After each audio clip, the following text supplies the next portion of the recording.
Chapter 1. Crimson. Ouch! It hurts so much. My head is killing me. The bizarre dream filled with murmurs shattered instantly.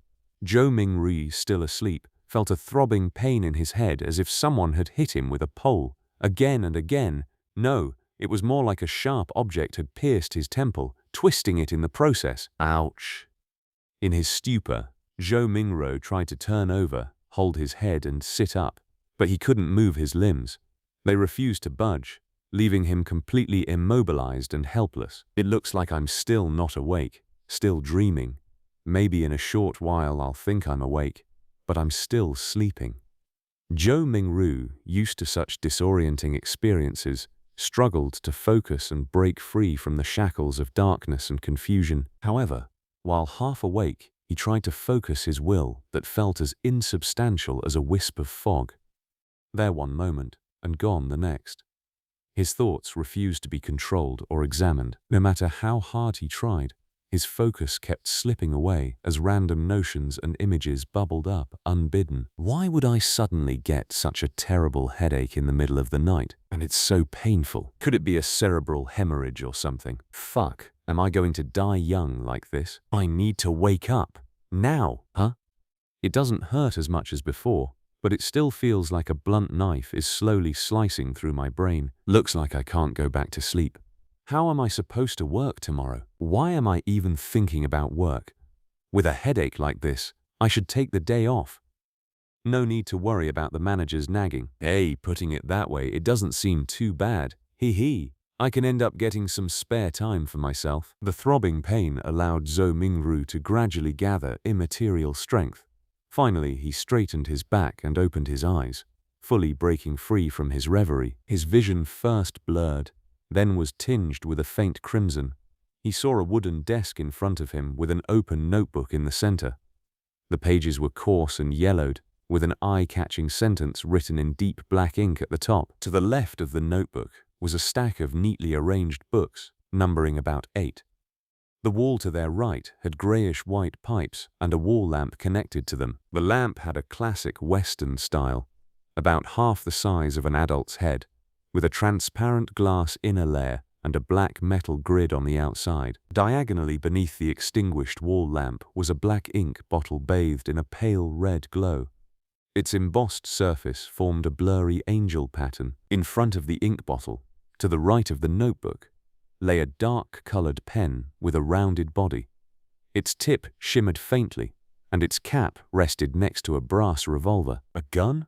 A revolver? Zhou Mingru was stunned. Everything he saw was so unfamiliar and looked nothing like his room. In his shock and confusion, he noticed that the desk, notebook, ink bottle, and revolver were covered in a layer of crimson veil from the light shining through the window. Subconsciously, he lifted his head, and his gaze slowly moved upwards. In midair, against a backdrop of black velvet curtains, a crimson moon hung high, shining silently. Zhou Mingru felt inexplicably terrified and stood up abruptly. But before he could straighten his legs, his head throbbed with pain again, causing him to lose strength and fall back heavily onto the hard wooden chair. Thud! The pain did little.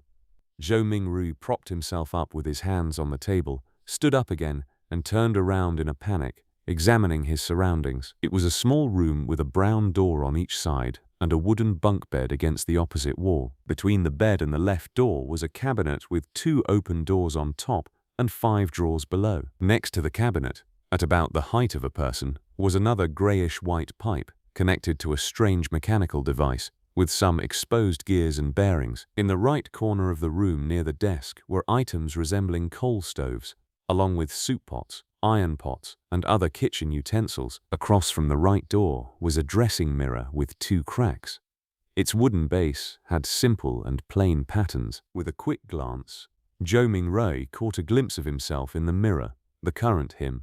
Black hair, brown eyes, a linen shirt, a thin build, average features, but with a rather deep outline. Zhou Mingru gasped, his mind flooded with helpless and confused thoughts. The revolver, the classical Western decor, and the crimson moon different from Earth's moon, all indicated one thing. Could I have transmigrated Zhou Mingri's mouth slowly opened. He had grown up reading web novels and often fantasized about such scenarios. But when it really happened, he found it hard to accept. Almost a minute later, Zhou Mingru muttered to himself, trying to find some humor in his situation. This is probably what it means to love a fantasy. If it weren't for the persistent headache keeping his thoughts sharp, he would have definitely thought he was dreaming. Calm down, calm down, calm down.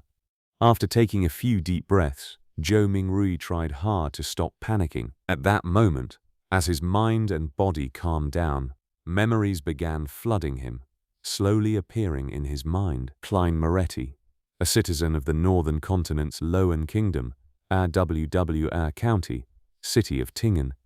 He is also a recent graduate from the Department of History at Koi University. His father was a sergeant in the Imperial Army who died in a colonial conflict on the southern continent. The compensation money allowed Klein to attend a private grammar school, laying the foundation for his university admission. His mother was a devotee of the Evernight goddess. She passed away the year Klein passed the entrance examinations to Koi University. He also has an elder brother and a younger sister. They live together in a 2-bedroom apartment. Their family is not wealthy, even struggling. They are currently supported by his elder brother, who works as a clerk at an import and export company. As a history graduate, Klein had learned the ancient Phasak language, considered the source of all languages in the northern continent, and the Hermes language often found in ancient mausoleums related to rituals and prayers. Hermes language? Zhou Mingri's mind stirred. He reached out to rub his throbbing temples and looked at the open notebook on the desk. The text on the yellowed paper went from strange to alien, then from alien to familiar, until it became readable. It was text written in Hermes language. The dark ink said, "Everyone will die, including me." Hiss. Zhou Mingru felt inexplicably horrified. He instinctively leaned back, trying to distance himself from the notebook and the text on it. He was so weak he nearly fell, but managed to grab the edge of the table in a panic. The surrounding air felt turbulent, with faint whispers echoing around him. It reminded him of hearing horror stories from his elders when he was young. He shook his head, telling himself it was just an illusion. Zhou Mingru steadied himself, shifted his gaze from the notebook, and took deep breaths. This time, his gaze landed on the shimmering brass revolver. A sudden question popped into his mind. With Klein's family situation, how could they afford or even get a revolver? Zhou Mingru couldn't help but frown. While deep in thought, he suddenly noticed a red handprint on the edge of the table. Its color was deeper than the moonlight and thicker than the veil. It was a bloody handprint. A bloody handprint? Zhou Mingru subconsciously turned over his right hand that had been holding the edge of the table. Looking down, he saw his palm and fingers were covered in blood. At the same time, the throbbing pain in his head continued. Although it had weakened a little, it was still persistent. Did I smash my head? Zhou Mingru wondered as he turned around and walked towards the cracked dressing mirror. A few steps later, a medium-built figure with black hair and brown eyes came into view. The person had a distinctly scholarly air. Is this me now? Klein Moretti. Zhou Mingru paused for a moment. Due to the dim light, he couldn't see clearly, so he moved forward until he was just a step away from the mirror. Using the crimson moonlight, he turned his head to check the side of his forehead. The clear reflection in the mirror showed a grotesque wound on his temple with burn marks around it. The area was stained with blood, and grayish-white brain matter slowly wriggled within. Chapter 2. Situation. Tap, tap, tap. Zhou Mingru reeled back in fear at the sight that greeted him.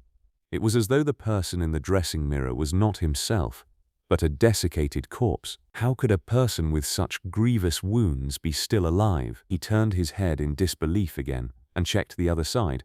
Even though he was a distance away and the lighting was poor, he could still see the penetrating wound and dark red bloodstains. Zhou Mingru drew a deep breath as he tried hard to calm himself. He reached out to press his left chest and sensed his racing heart that exuded immense vitality. He then touched his exposed skin.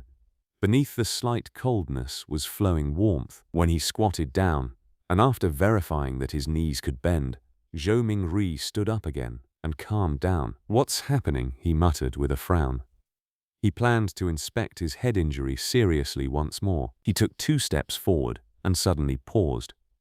The moonlight of the sanguine moon was relatively dark, so it was insufficient for his serious inspection. A memory fragment triggered as Zhou Mingri turned his head to look at the grayish-white pipes and the metallic gridded lamp on the wall right beside the study desk. This was the most common gas lamp of the times.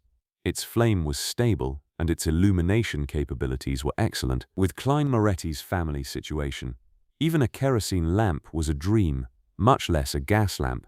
Using candles was most apt for their standing and stature. However, back when he burned the midnight oil 4 years ago to be admitted into Koi University, his elder brother Benson felt that it was an important matter which their family's future depended upon. Therefore, he insisted on creating conducive studying conditions for Klein, even if it meant taking on debt. Of course, Benson, who was literate and had worked for several years, was not a rash person who did not think of the consequences. He had quite some tricks up his sleeve. He reasoned with the landlord to raise the apartment's standards by installing gas pipes to improve the likelihood of rentals in the future. The landlord was convinced and provided the money to complete the basic modifications. Then, using the convenience of working at an import and export company, he purchased a brand new gas lamp which was nearly at cost price. In the end, all he needed was to use his savings and did not need to borrow money. After the memory fragment flashed past his mind, Zhou Mingri came to the desk where he turned the pipe's valve and began twisting the gas lamp's switch with a sputtering sound. A spark sounded from friction. Light did not descend upon Zhou Mingru as he had expected. He twisted the switch a few more times, but all the gas lamp did was sputter and remain dark. Retracting his hand and pressing on his left temple, Zhou Mingru sought for the reason by rummaging through his memory fragments. A few seconds later, he turned around and walked toward the door. He arrived at the machine installation, which was similarly inset into the wall and had grayish-white pipes connected to it. This was a gas meter. After seeing the exposed gears and bearings, Zhou Mingri took out a coin from his trousers pocket. It was dark yellow in color and had a bronze shimmer to it. The front of the coin was engraved with a portrait of a crown-wearing man, and there was a won on a clump of wheat on the back. Zhou Mingru knew that this was the most basic currency of the Loan Kingdom. It was called a copper penny. 1 penny's purchasing power was roughly 3 to 4 yuan before his transmigration. Such coins had other denominations such as the 5 pence, a half pence, and a quarter pence. Despite the 3 types, the denominations were not in small enough units. In everyday life, one had to buy several different things just to spend a single coin from time to time. After flipping the coin, which was only minted and circulated after King George III ascended to the throne a few times, Zhou Mingri inserted it into the gas meter's thin vertical mouth. Clink!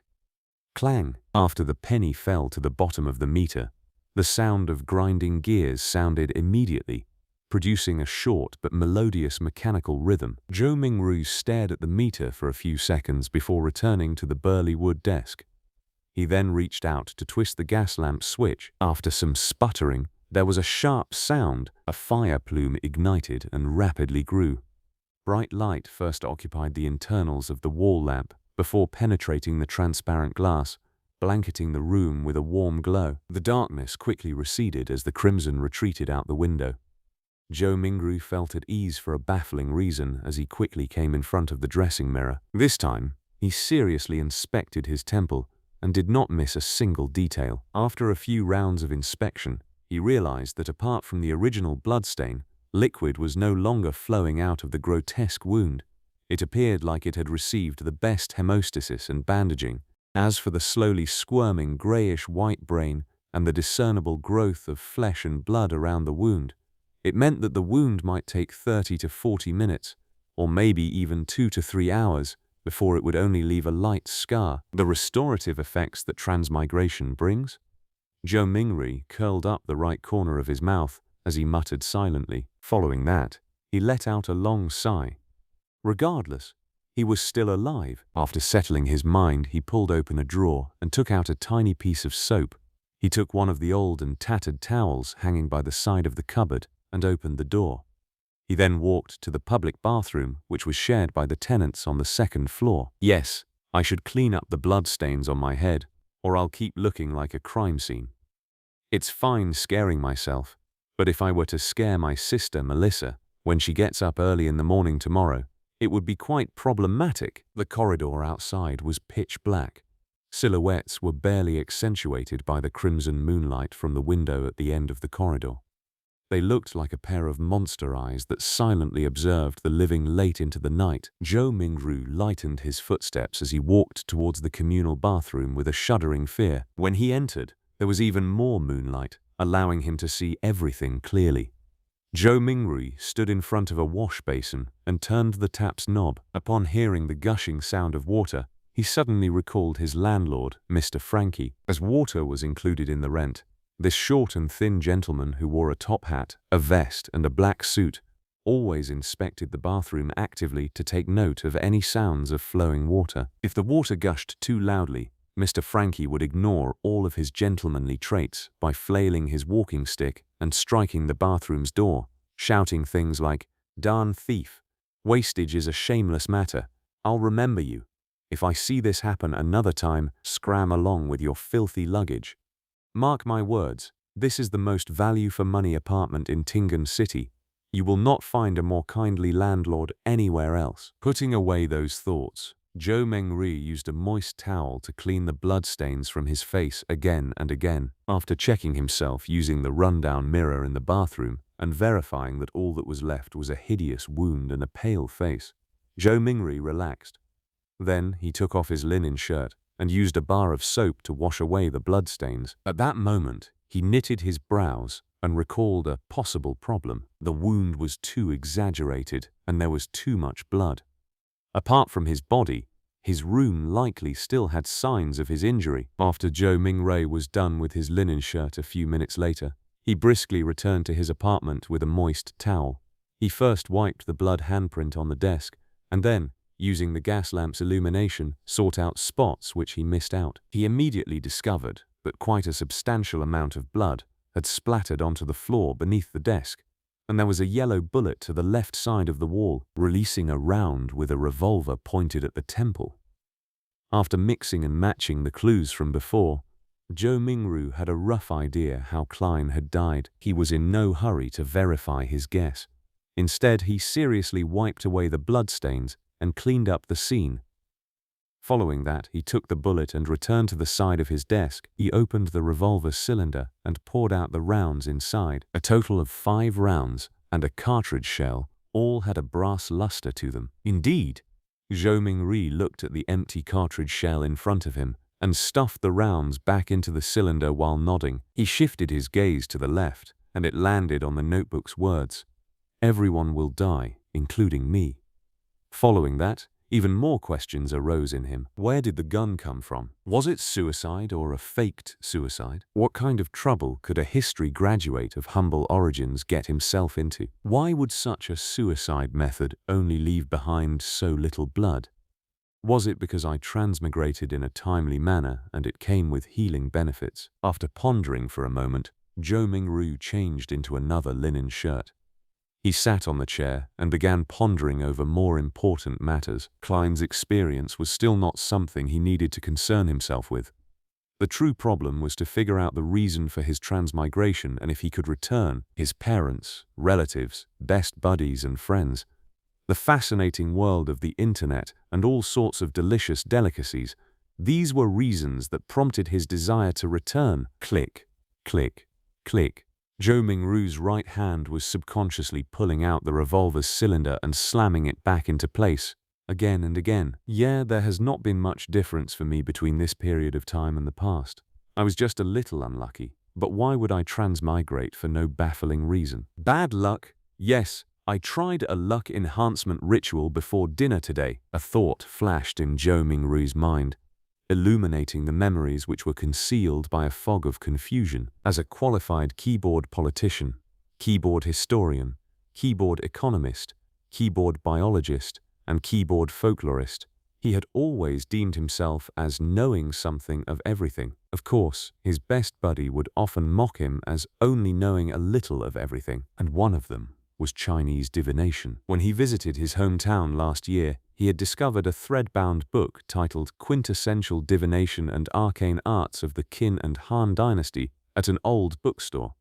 It looked pretty interesting and could aid him in posturing on the internet, so he bought it. Unfortunately, his interest was short-lived. The vertical script it used made the reading experience horrible. All he did was flip through the beginning pages before he threw it into a corner. He had experienced a spate of bad luck in the past month. Losing his cell phone, customers running away after cheating him, and mistakes at work. Only then did he suddenly recall the luck enhancement ritual written at the beginning of Quintessential Divination and Arcane Arts. Furthermore, the requirements were extremely simple.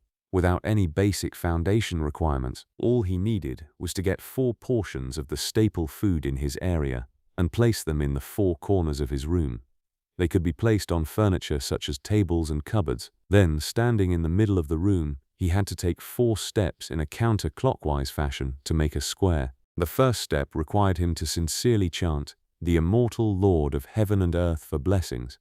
The second step was to silently chant, "The Sky Lord of heaven and earth for blessings." The third step was the exalted Thearch of heaven and earth for blessings. And the fourth step was the celestial worthy of heaven and earth for blessings.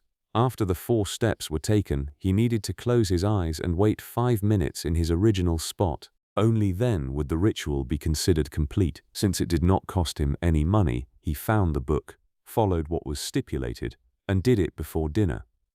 However, nothing happened back then. Who would have guessed that he would actually transmigrate in the middle of the night? Transmigration? There is a distinct possibility that it's due to that luck enhancement ritual. Yes, I should give it a try here tomorrow.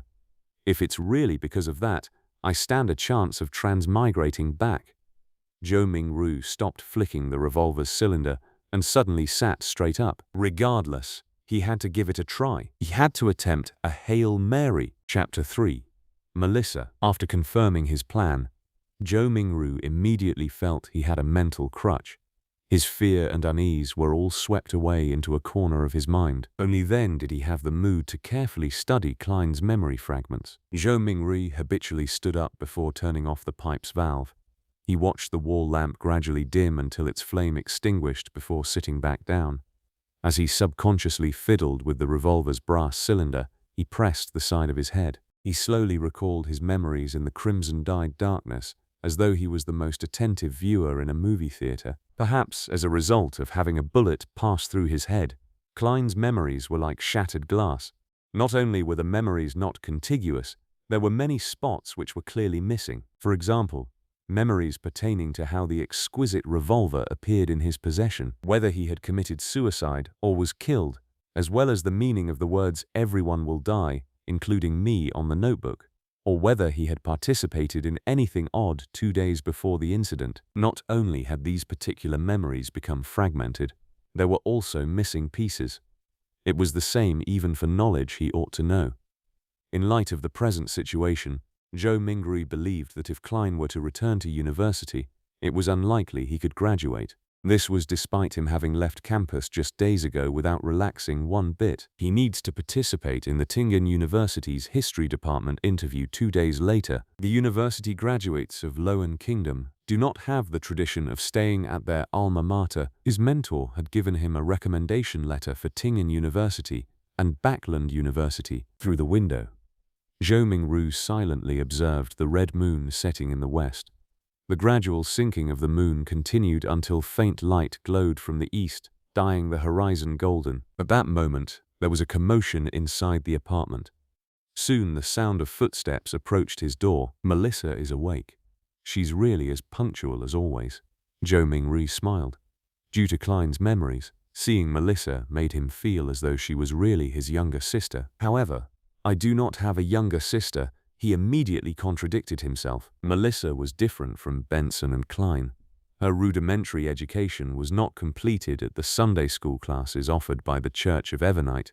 When she reached schooling age, the Lowen Kingdom had enacted the Basic Education Law. A primary and secondary education committee was established and was specially provided with funding, increasing the kingdom's investment into education. In less than 3 years, under the premise that numerous church schools would be incorporated, Many public primary schools were established to strictly maintain the principle of religious neutrality. This was to prevent education from involving itself in the conflicts between the Lord of Storms, Evernite goddess, and the god of steam and machinery. Compared to Sunday school that only cost a copper penny a week, a public primary school's cost of 3 pence a week appeared rather expensive. However, the former only provided education every Sunday, whereas the latter provided 6 days of classes a week. In conclusion, the price was so low that it was almost free. Melissa was different from most girls. From a young age, she enjoyed things like gears, springs, and bearings. Her ambition was to be a steam mechanic. Having suffered from a lack of culture, Benson, who knew the importance of education, supported his sister's dreams just like how he supported Klein's university education. After all, Tingen Technical School was only considered secondary education. There was no need for her to attend language school or a public school for more knowledge. In July last year, 15-year-old Melissa passed her entrance examinations and fulfilled her dreams of becoming a student at the Tingen Technical School's Steam and Machinery department. As such, her weekly school fees raised to 9 pence. Meanwhile, Benson's company was affected by the situation in the southern continent. There was a drastic drop both in profit and business transactions.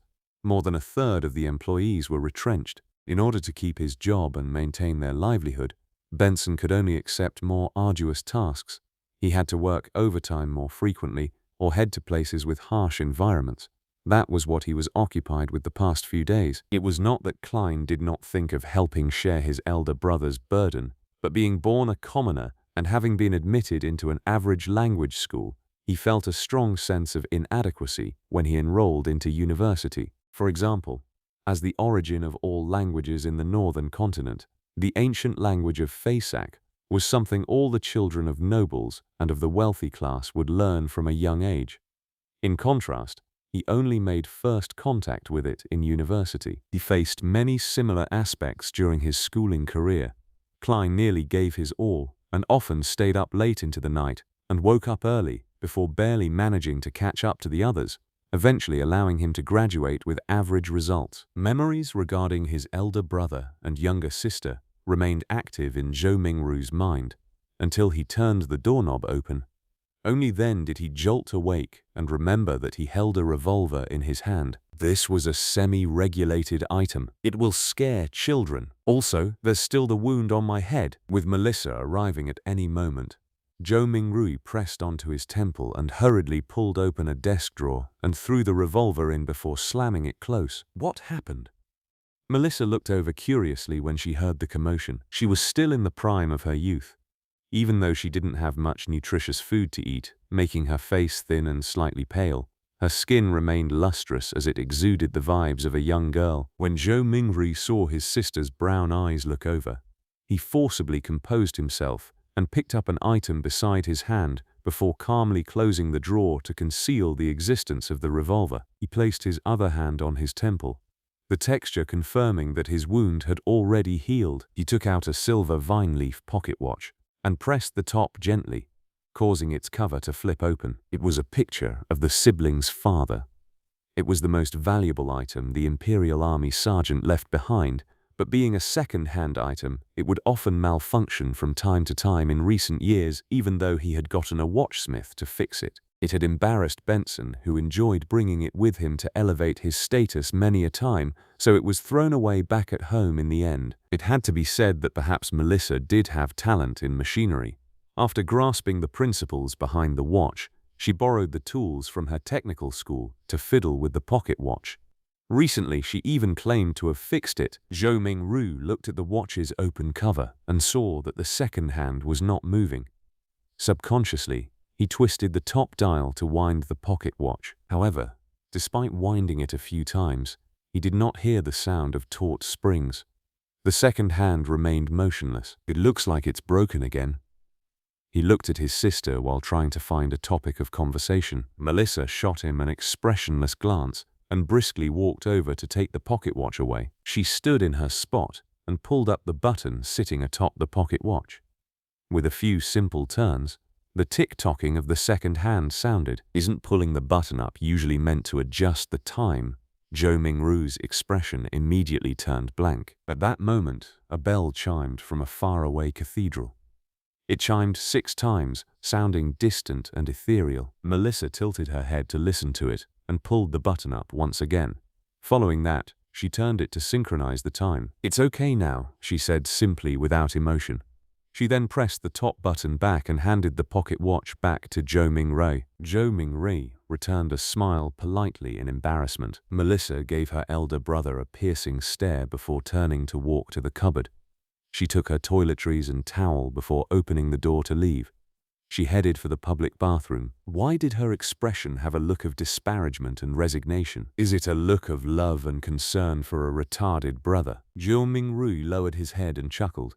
He closed the pocket watch's cover with a click before opening it again. He repeated this action as his idle thoughts focused on a question. Klein committed suicide without a silencer. Well, I'll consider it as suicide for now. His suicide should have caused quite a commotion. Yet Melissa, who was just a wall away, did not notice it at all. Was she sleeping too soundly? Or is Klein's suicide shrouded in mystery to begin with? Click. The pocket watch opened. Clack. The pocket watch closed. Melissa returned from washing up and saw her brother's subconscious act of constantly opening and closing the pocket watch. Her gaze was once again glazed with exasperation as she said with a sweet voice, "Klein, take out all the remaining bread. Remember to buy fresh ones today. There's meat and peas too. Your interview is soon. I'll make you mutton stewed with peas." As she spoke, she moved a stove out from a corner. With some charcoal, she boiled a pot of hot water. Before the water boiled, she opened the cupboard's lowest drawer and took out what seemed like a treasure, a can of inferior tea leaves. She threw about 10 leaves into the pot and pretended that it was real tea. Melissa poured 2 big cups of tea as she shared 2 pieces of rye bread with Zhou Mingru over tea. There is no sawdust or excessive gluten mixed in, but it is unappetizing. Zhou Mingru still felt weak and was starving. He forced himself to swallow the bread with the tea while complaining inwardly. Melissa finished eating a few minutes later. After she adjusted her black hair that reached down to her vest, she looked at Zhou Mingru and said, "Remember to buy fresh bread. All we need is 8 pounds. The weather is hot, so the bread will easily spoil. Also, buy the mutton and peas. Remember to buy them." Indeed, she was showing concern for her dull brother. She even had to repeat to emphasize it another time. Zhou Mingru nodded with a smile. "All right." Regarding the Lowen Kingdom's pound, Zhou Mingru matched Klein's muscle memory with his. He believed it was close to 1/2 kilogram of what he was accustomed to. Melissa did not say anything further. She stood up and tidied the area. After packing away the last bit of bread for lunch, she put on a tattered veil cap that their mother left behind, picked up a self-sewn bag used to carry her books and stationery, and prepared to leave. It was not Sunday, so she had an entire day of classes to attend. Walking from their apartment to Tingen Technical School took about 50 minutes. There were public horse carriages that cost a penny a kilometre, with a limit of 4 pence in the city and 6 pence in the city outskirts. In order to save money, Melissa would leave ahead of time and walk to school. Moments after she opened the main door, she paused in her footsteps and turned her body halfway, saying, "Klein, don't buy too much mutton or peas. Benson might come back on Sunday. Oh, and remember we only need 8 pounds of bread." "All right, sure thing," answered Zhou Mingru exasperatedly. Simultaneously, he repeated the word Sunday a few times in his head. In the northern continent, a year was similarly split into 12 months. Every year there were 365 or 366 days. A week was similarly split into 7 days. The splitting of months was a result of astronomical observations. It made Zhou Mingru suspect whether he was in a parallel world. As for the splitting of days, it was a result of religion. This was because the northern continent had 7 orthodox gods: the eternal blazing sun, the lord of storms, the god of knowledge and wisdom, the Evernite goddess, Earth Mother, the god of combat, and the god of steam and machinery. Watching his sister close the door and leave, Zhou Mingru suddenly sighed.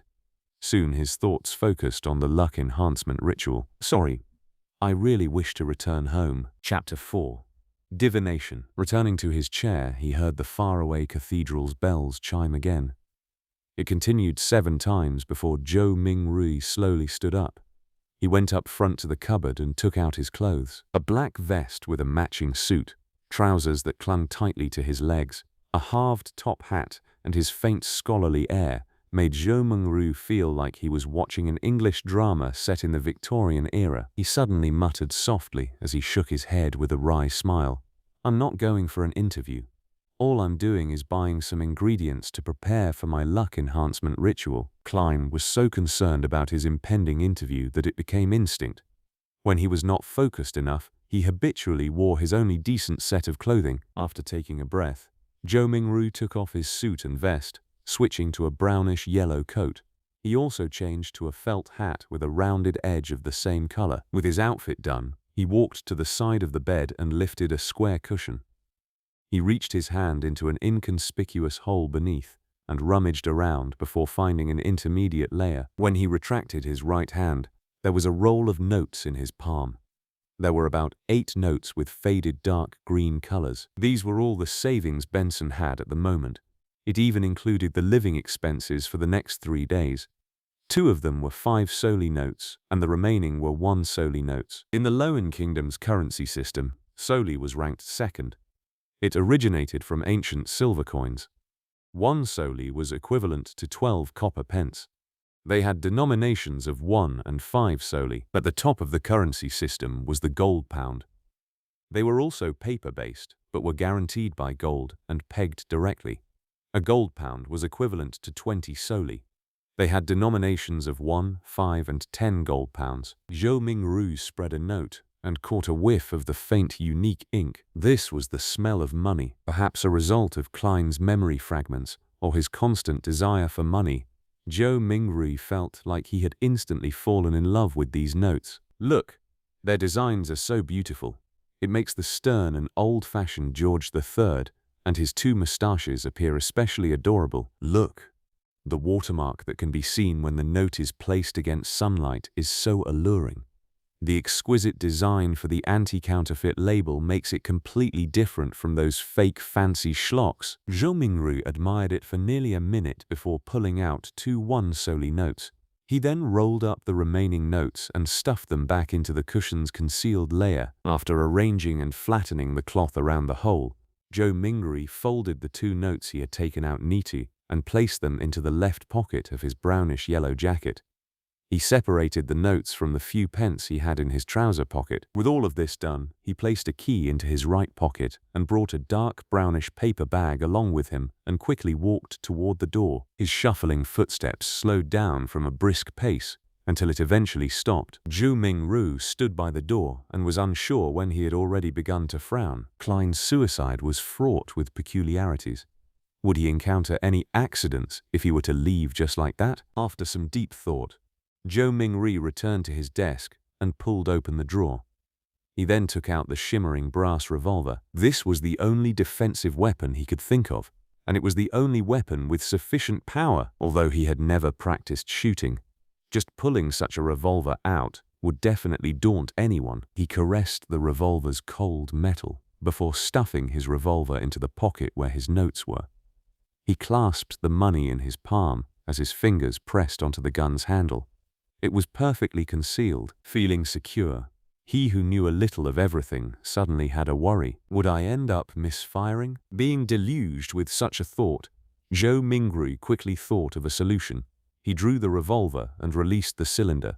He then aligned the empty chamber, which was a result of the suicide, along the gun's hammer before closing it. This way, even if there was a misfire, he would discharge an empty round. After stuffing his revolver back into his pocket, Zhou Mingrui kept his left hand in there. He pressed down on his hat with his right hand and pulled open the door before leaving. The corridor during the day remained dim as limited sunlight shone in from the window situated at the end of the corridor.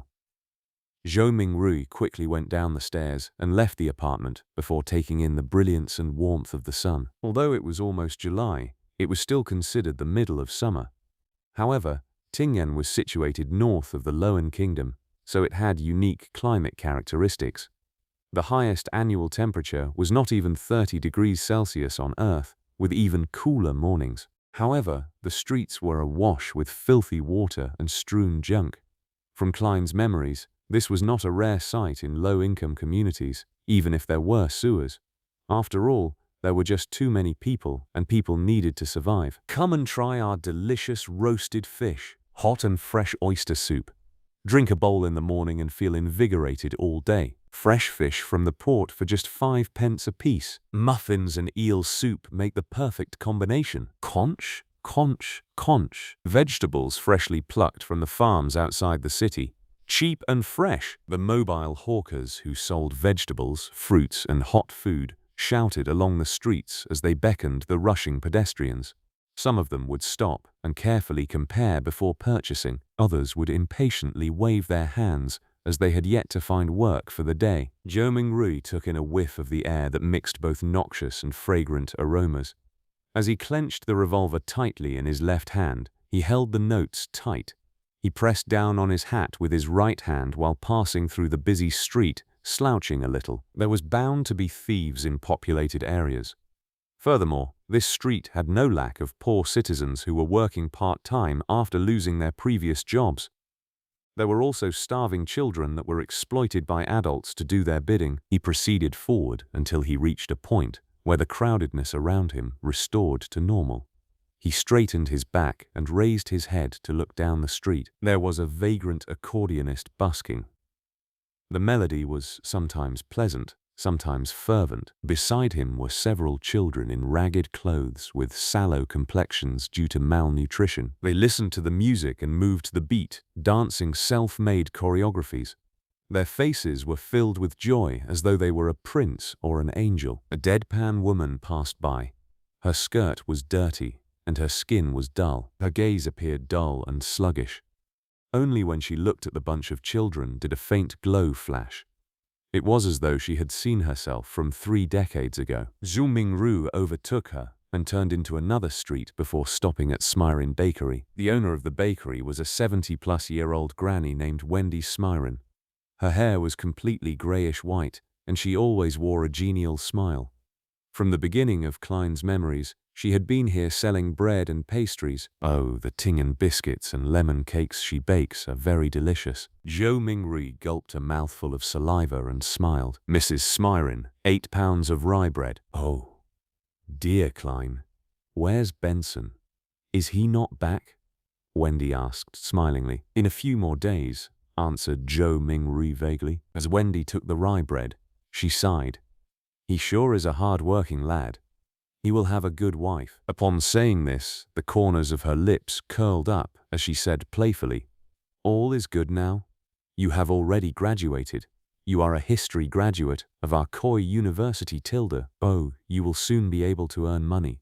You should not be staying in the apartment you are currently living in. At the very least, you should have a bathroom you can call your own. Mrs. Smirin, you seem to be a young and energetic woman today. All Zhou Mingrui could do was respond with a dry smile. If Klein were to successfully pass his interview and become a lecturer at Tingen University, it was true that his family would immediately be pushed up to a higher socioeconomic status. In his memory fragments, he had once fantasized about renting a bungalow in the suburbs. There would be 5 or 6 rooms, 2 bathrooms, a huge balcony upstairs, 2 rooms, a dining room, a living room, a kitchen, a bathroom, and an underground storage room on the 1st floor. This was not a wishful dream. Even a lecturer on probation at Tingen University would have a weekly salary of 2 gold pounds. After the probationary period, the salary would be raised to 3 gold pounds and 10 solely. One had to know that despite working for so many years, Klein's brother Benson only had a weekly salary of 1 pound and 10 solely. Ordinary workers at a factory did not even get £1 or at best a little more, and rent for a bungalow was about 19 solely to 1 pound and 18 solely. This is the difference between earning 3,000 to 4,000 yuan and earning 14,000 to 15,000 yuan a month, Zhou Mingrui mumbled to himself. However, all of this was under the premise that he passed either the Tingen University or Backland University interviews. There were not many other opportunities. People without any connections were unable to get recommendations to become a public servant, and those who studied history were more limited in job opportunities. There was not much demand for private consultants from the aristocrats, banks, or industrial magnates, taking into account that the knowledge Klein grasped was fragmented and incomplete. Zhou Mingri felt awkward and guilty towards Mrs. Smerin's expectations of him. "No, I have always been this young," answered Wendy humorously. As she spoke, she packed the 16 rye bread she had weighed into the brown paper bag that Zhou Mingru had brought. She stretched out her right hand and said, 9 pence. Every rye bread weighed about half a pound, as differences were inevitable. 9 pence? Wasn't it 11 pence 2 days ago? Zhou Mingri asked subconsciously. It cost 15 pence the month before the previous month. You have to thank the people who protested on the streets for the repeal of the Grain Act, said Wendy as she shrugged. Zhou Mingru nodded in vague acknowledgement. Klein's memories regarding this were incomplete. All he remembered was that the core tenet of the Grain Act was to protect the prices of domestic agriculture products. Once the prices rose to a certain level, grain imports from southern nations like Fenepotter, Massen, Lemberg were stopped. Why would people protest the act? Without saying much, Zhou Mingru, afraid he would end up pulling out the revolver, carefully took out his notes and handed one of them over to Mrs. Smerin. He was given 3 copper pence in change. Stuffing them into his trouser pocket, he took the paper bag containing the bread and headed for the lettuce and meat market across the street. He was working hard for the mutton stewed with peas his sister had extorted. There was a municipal square at the intersection of Iron Cross Street and Daffodil Street. Many tents were erected there, and clowns dressed in odd and funny attires were distributing flyers. "There's a circus performance tomorrow night." Zhou Mingri glanced at the flyers in the hands of others as he read their contents under his breath. Melissa would definitely like it. However, how much is the entrance fee? With that thought, Zhou Mingri went closer. Just as he was about to ask a clown with a red and yellow painted face, a hoarse woman's voice sounded from beside him. "Would you like to try a divination?" Zhou Mingri subconsciously turned his head and saw a woman wearing a pointed hat and a long black dress standing in front of a short tent. Her face was smeared with red and yellow paint, and her eyes were a profound grayish blue. "No." Zhou Mingru shook his head in response. He did not have the spare cash for divination. The woman laughed and said, "My tarot divination is very accurate." "Tarot?" Zhou Mingru was instantly dumbfounded. This pronunciation was almost identical to the tarot cards on Earth, and tarot cards from Earth were a set of cards used for divination. They just had graphics that represented different omens. Wait! He suddenly recalled the origins of tarot divination in this world. It did not originate from the 7 orthodox gods, nor was it an ancient legacy. Instead, it was created by the Intis Republic's consul of that era, Roselle Gustav, more than 170 years ago. This Mr. Roselle invented the steam engine, improved the sailing boat, overthrew the Intis kingdom's imperial rule, and was recognized by the god of craftsmanship. He also became the first consul of the Intis Republic. Later, he invaded other nations and placed Lemberg and other nations under his protection. He made the Loan Kingdom, Fenepotter, Faysac Empire, and other powerful northern continent nations bow down to the Intis Republic. Following that, the Republic was then changed to an empire, and he became the self-proclaimed Emperor Caesar. It was during Roselle's rule that the Church of Craftsmanship received its first public holy revelation since the 5th epoch. Ever since, the god of craftsmanship was changed to the god of steam and machinery. Roselle also invented tarot divination. He also established the contemporary system of paper-based cards and their playstyles. There were many familiar styles that Zhou Mingri was familiar with, such as Upgrade, Fighting the Landlord, Texas Poker, and Quint. In addition, the marine fleets he sent out discovered a sea route that led to the southern continent through the stormy and turbulent seas. This also began the era of colonialism. Unfortunately, he was betrayed in his old age. In the year 1198 of the 5th epoch, he was assassinated by the combined forces of the Church of the Eternal Blazing Sun, the former Intis royal family, the Sauron family, and other aristocrats. He eventually died in the White Maple Palace. To recall such general knowledge suddenly made him facepalm. Could this be a transmigration senior? With this in mind, Zhou Mingru was intrigued to see what tarot cards looked like. Therefore, he nodded at the pointy hat woman with the painted face and said, "If the price is reasonable, I'll give it a try." The woman immediately said with a laugh, "Sir, you are the first one here today, so it's on the house." Chapter 5. Ritual. Free? Free things cost the most. Zhou Mingru silently mumbled and decided that he would not purchase any additional services whatsoever.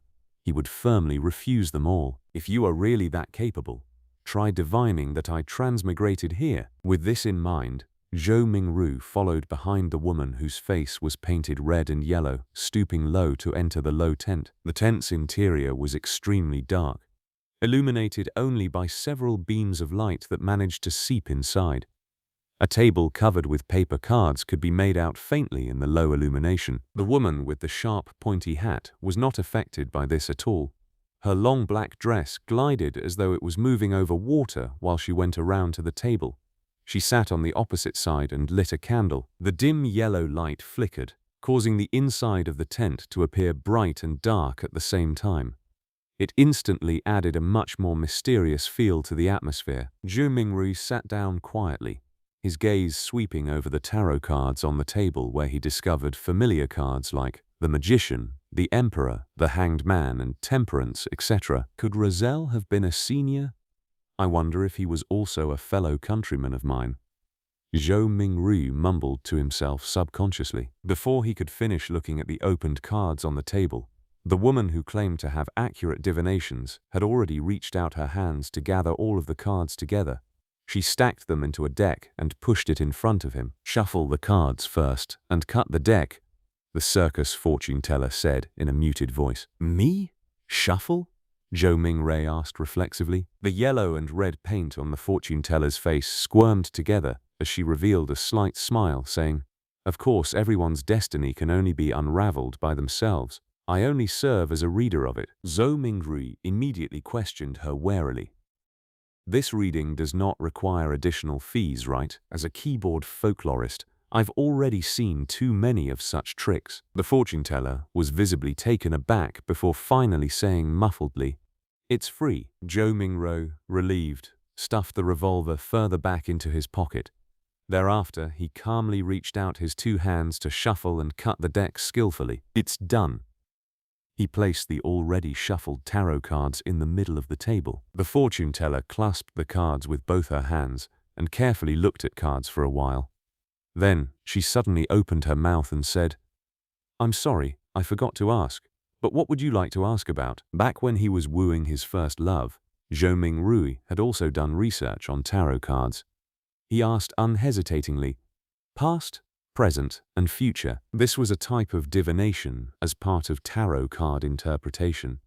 3 cards, when opened sequentially, symbolized one's past, present, and future. The fortune teller nodded first, then curled her lips to reveal a smile and said, "Then please reshuffle the deck.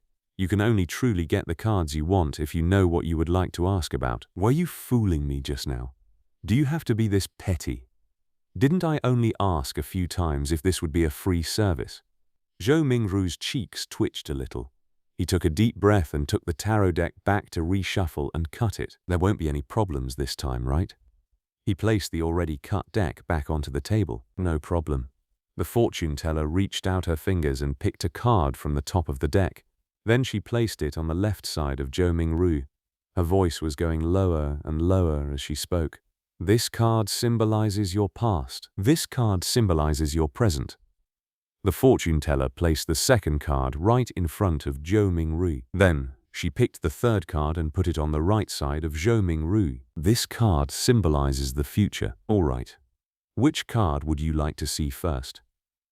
The fortune teller raised her head up after completing her placement of the cards and gazed deeply at Zhou Mingru with her grayish-blue eyes. "I'll have a look at the present first," Zhou Mingru said, after giving it some thought. The fortune teller nodded slowly and flipped over the tarot card that was directly in front of Zhou Mingru. A colorfully dressed character was depicted on this card, wearing splendid headgear with a stick over his shoulder. There was a bindle hanging on the end of the stick, and a puppy was following behind him. It was numbered 0. The Fool. The fortune teller lightly read out the name of the card with her grayish-blue eyes affixed on Zhou Mingru. The Fool? The Zero card of tarot. A start? A fresh beginning with all kinds of possibilities? Zhou Mingru was not even considered an amateur enthusiast of tarot, so he could only make a rough interpretation based on his own impressions of tarot. Just as the fortune teller was about to say something, the cloth curtains of the tent were suddenly lifted open. The ray of sunlight that shone in was so blinding that it caused the back-facing Zhou Mingru to instinctively narrow his eyes. "Why are you impersonating me again? It's my job to handle the divination for people," a woman's voice growled angrily. "Return to your post quickly. You must remember that you're just an animal trainer." An animal trainer? Zhou Mingru's eyes had already adapted to the light by now. He saw a similar-looking woman who was also wearing a sharp, pointy hat in a black dress, with her face painted in red and yellow as well.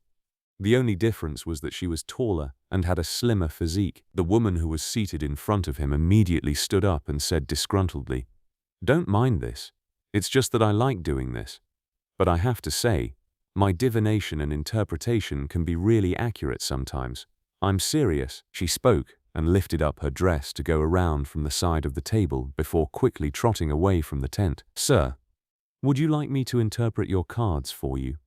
The real fortune teller looked at Zhou Mingru and asked with a smile. Zhou Mingru's lips twitched and asked her sincerely, "Is it free?" "No," the real fortune teller answered. "Then forget it."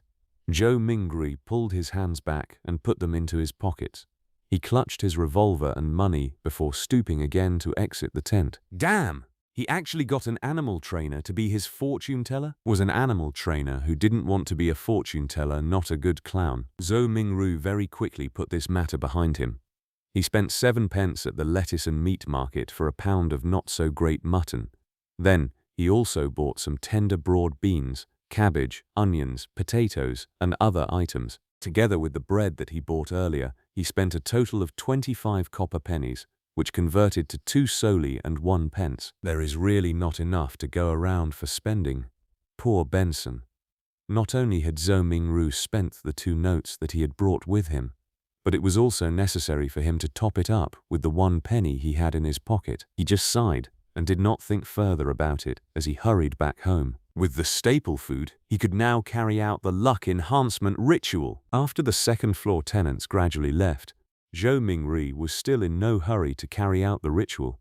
Instead, he translated the immortal Lord of Heaven and Earth for blessings and related phrases into the ancient Fasak language, as well as the Loan language. He was intending to try the ritual again the next day in those local languages if the original incantation did not take effect. After all, he had to take into consideration the differences between the 2 worlds.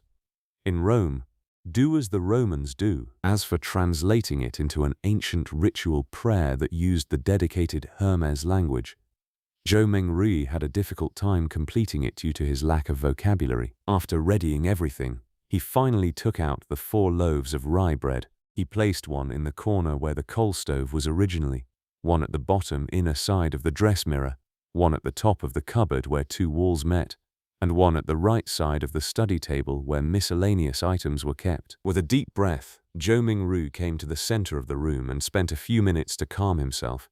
Then, he took a solemn step forward and went in a counter-clockwise direction in the shape of a square. When he took the first step, he chanted in a low whisper, "The immortal Lord of Heaven and Earth for blessings." The second step, he sincerely chanted, "The Sky Lord of Heaven and Earth for blessings." The third step, Zhou Mingru breathed out a whisper, "The exalted Thearch of Heaven and Earth for blessings." At the fourth step, he spat out a foul breath and meditated in concentration.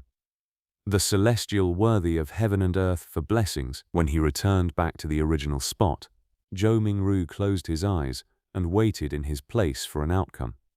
He had some anticipation in him, some unease, some hope, and some fear. Could he make it back? Was there going to be any effect? Could there be some unexpected situation? The darkness in front of him was tainted with the crimson light of hope. Zhou Mingru's thoughts were swirling in his head and he was finding it difficult to quell it. It was at this time that he suddenly felt the surrounding air seem to stop, becoming thick and mysterious. Immediately after, A low whisper could be heard beside his ears that sounded at times real, at times sharp, at times imaginary, at times alluring, at times maniacal, and at times crazy. He clearly did not understand the murmuring that went on. But Zhou Mingru still couldn't help himself from wanting to listen to it and distinguish what it was saying. His head was in pain again. It was so painful that it felt like someone had stuck a steel drill rod into it. Zhou Mingru only felt like his head was going to explode. His thoughts were filled with psychedelic colors. He knew that something was wrong and tried to open his eyes. However, he wasn't even able to complete such a simple action. His entire body was getting tighter and tighter, and it felt like he could just break apart at any time. At this time, a self-mocking thought came up in Zhou Mingru's mind. If you wouldn't die if you didn't court death, he could no longer bear it. Just as his mind was going to break, the murmuring of voices faded away, and his surroundings became very quiet. The mood was an erratic one. It was not only the mood. Zhou Mingru felt his own body going through the same sensations as well. He tried once more to open his eyes. An extremely easy task this time. A grey fog appeared over his eyes. Haziness, vague and endless. What's with this situation? Zhou Mingru suddenly looked around him and then lowered his head down to discover that he was floating at the edge of an endless fog. The fog was flowing like water and was dotted with a lot of crimson stars. Some of them were enormous while others were tiny. There was a sense of them being hidden in the deep depths, while others floated over the surface of this water-like fog. Looking at the seemingly holographic sight, Zhou Mingru reached out his right hand in a half-confused, half-exploring manner to try to touch the crimson star that was seemingly floating on the surface. He was trying to find a way to leave this place. When his hand touched the surface of that star, a watermark suddenly appeared from within his body and agitated the stars into a crimson burst. It looked like a dreamlike burning of flames. Zhou Mingru got a fright from it. He retracted his right hand in a panic, but accidentally touched yet another crimson star. As a result, this star burst with splendid light as well. In turn, Zhou Mingru felt his mind empty and his spirit dissipated. In the Lowen Kingdom's capital, Backland, inside a luxurious-looking villa at the royal district, Audrey Hall sat in front of a dresser. The markings on it were antiquated, and there was a cracked bronze mirror on the surface. Mirror, mirror, awaken. In the name of the Hall family, I command you to awaken. She switched between many different sayings, but there was no reaction from the mirror at all. After more than 10 minutes, she finally chose to give up and pouted her lips in grievance. She said in a soft murmur, "Father was indeed lying to me. He always tells me that this mirror was the treasure of the Solomon Empire's Black Emperor, and that it is an extraordinary item." The voice trailed off. The bronze mirror, which rested on the dresser, suddenly glowed with a crimson light that shrouded her completely. In the Sonia Sea, a 3-masted sailboat that looked like an obvious relic was navigating through a storm. Alger Wilson stood on deck, his body undulating with the currents at sea, maintaining his balance easily. He wore a robe embroidered with lightning patterns, and in his hand was a quirky-shaped glass bottle. Bubbles billowed inside the bottle at times, frost turned into snow at times, and signs of gusting wind could be seen at times. "Still short on the ghost shark's blood," Alger murmured. Then at this moment, a crimson burst appeared in the space between the glass bottle and the surface of his palm. In an instant it enveloped the surroundings as well. In the fog of grey mist, Audrey Hall regained her sight. She started reckoning the situation in a state of horror and confusion, when she noticed the blurry image of a man on the opposite side of her doing the same as well. Immediately after, the both of them discovered another mystery person standing not far from them who was shrouded in a grey mist. The mysterious person was none other than Zhou Mingru. He was similarly dumbfounded. "Sir, where is this?" Audrey and Alger were startled at first, falling silent in the process. Then, they immediately started speaking in unison. "What are you planning on doing?" Chapter 6. Beyonder. Not only did they speak the same Lowen language, they also shared the same grim and tense vibes. "Where am I? What do I plan to do here? I would like to know too." Calming himself down, Zhou Mingru silently repeated the questions posed by the two. What left the deepest impression on him were neither the sentences formed by words, nor the meanings behind them, but the display of bewilderment, vigilance, panic, and reverence by the couple for some baffling reason. Two people had been mysteriously dragged into this world, surrounded by grey fog. As the perpetrator, Zhou Mingri was already feeling abnormally dumbfounded and startled, let alone the couple who was pulled into this mess completely passively. For them, such events and encounters might already be beyond their imaginations, right? Momentarily, Zhou Mingru thought of two options. The first option was feigning victimhood to hide his true identity and in turn gain a considerable amount of trust.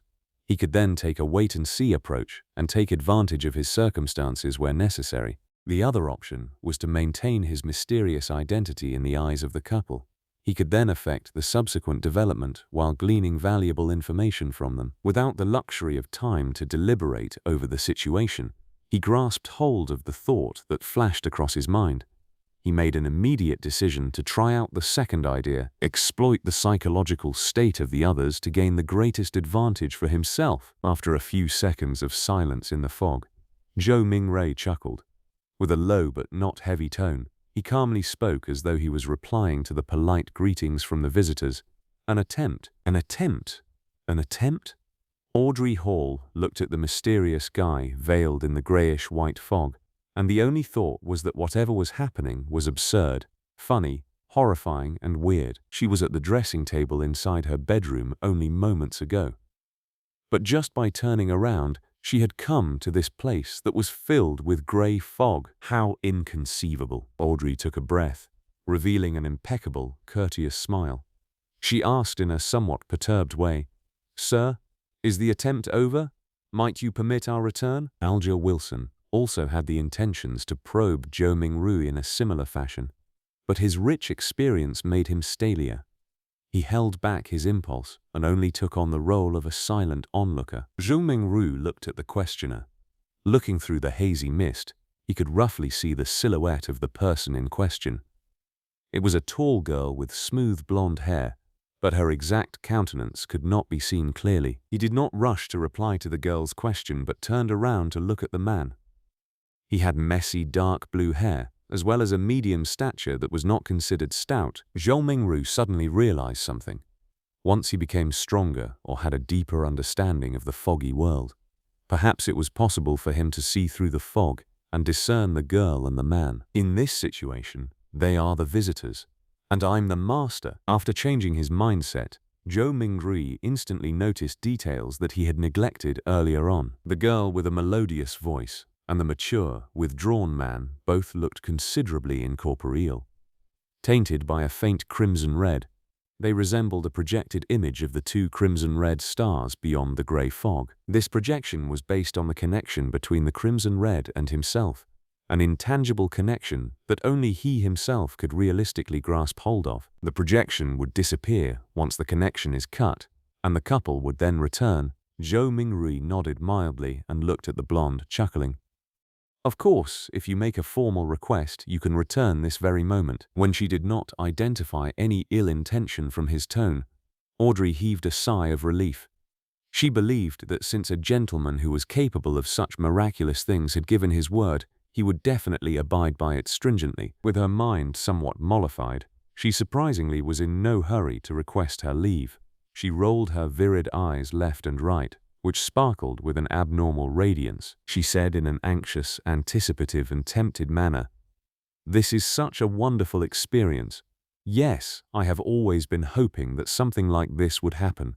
I mean, I like mysteries and supernatural miracles. No, my point is, what I mean is that, sir, what can I do to become a beyonder?" She got more excited as she spoke, so much so that she was fumbling over her words.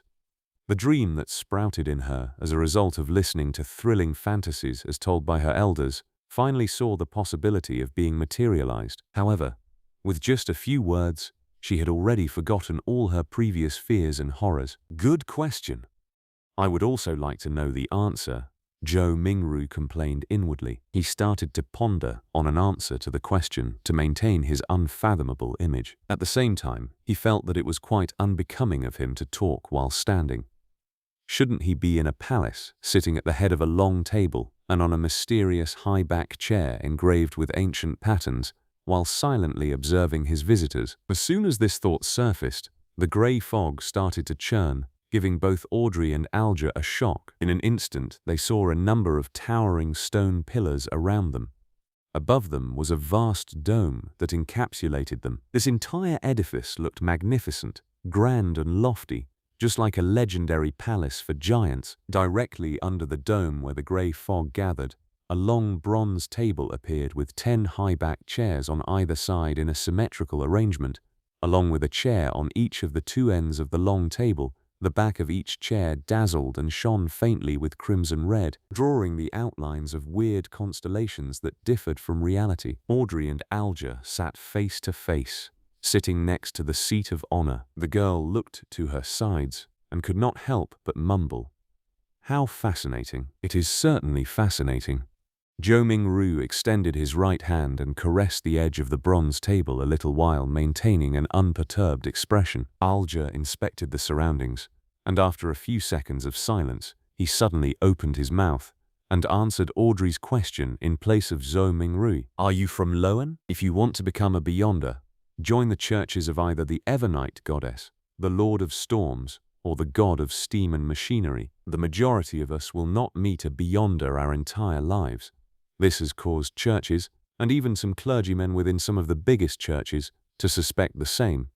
While this is the case, I am certain to tell you that Beyonders still exist in courts, tribunals, and execution agencies. They are still fighting against the dangers that grow in the dark, only that their numbers are much fewer as compared to before and during the early days of the Iron Age." Zhou Mingru listened attentively, but he tried his best to present himself as paying little attention to Alger's words, much like how he was listening to kids telling stories. Relying on Klein's fragmented general knowledge of history, Zhou Mingru knew clearly that the Iron Age referred to the current epoch, which was the fifth epoch that began 1349 years ago. Audrey silently listened to Alger finish his sentence before sighing. "Mister, I know all about what you just said. I even know more than that, including the Nighthawks, the mandated punishers, and the machinery hive mind, but I don't want to lose my freedom." Alger gave a low-sounding laugh and said vaguely, "You can't become a Beyonder without sacrifices.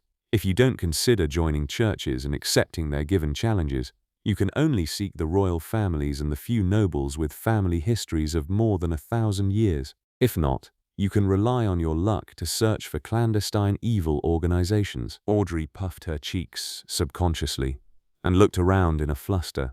After confirming that both the mysterious man and Alger did not notice her tick, she pressed, "Are there no other solutions?" Alger sank into silence. About half a minute later, he turned around to look at the mysterious man who was watching the two of them in silence. Realizing that Zhou Mingru had no plans to make any comment, he looked back at Audrey and said with deliberation, "I have 2 sets of Sequence 9 potion formulas." "Sequence 9? Zhou Mingru muttered to himself. "Really? Which 2 sets?" Audrey clearly knew what the Sequence 9 potion formulas meant. Alger leaned back slightly and replied unhurriedly, "As you know, humanity can only depend on potions to become real Beyonders, while the names of potions come from the blasphemy slate. After constant translations into Jotun, Elvish, Ancient and Modern Hermes, and Ancient Fisak, they have undergone changes to match the day and age of that era. The essence is not in their names, but whether they portray the core characteristics of the potions. I have a Sequence 9 potion named Sailor. It enables you to have excellent balancing capabilities. Even if you are on a boat in a rainstorm, you will be able to walk about freely as though you were on land. You will also gain immense strength and illusory scales under your skin. They will enable you to swim like a fish and be difficult to catch. You will move agilely underwater just like marine animals. Even without any equipment, you will be able to easily submerge underwater for at least 10 minutes. Sounds great. The Keepers of the Seas from the Lord of Storms. It was called by that name in the past. Alger did not pause and continued. The second Sequence 9 potion is called Spectator, although I am not sure what it was called in the past. This set of potions enables you to have an exceptionally sharp mind with acute observational abilities, I believe you can understand what spectator means from watching operas and plays.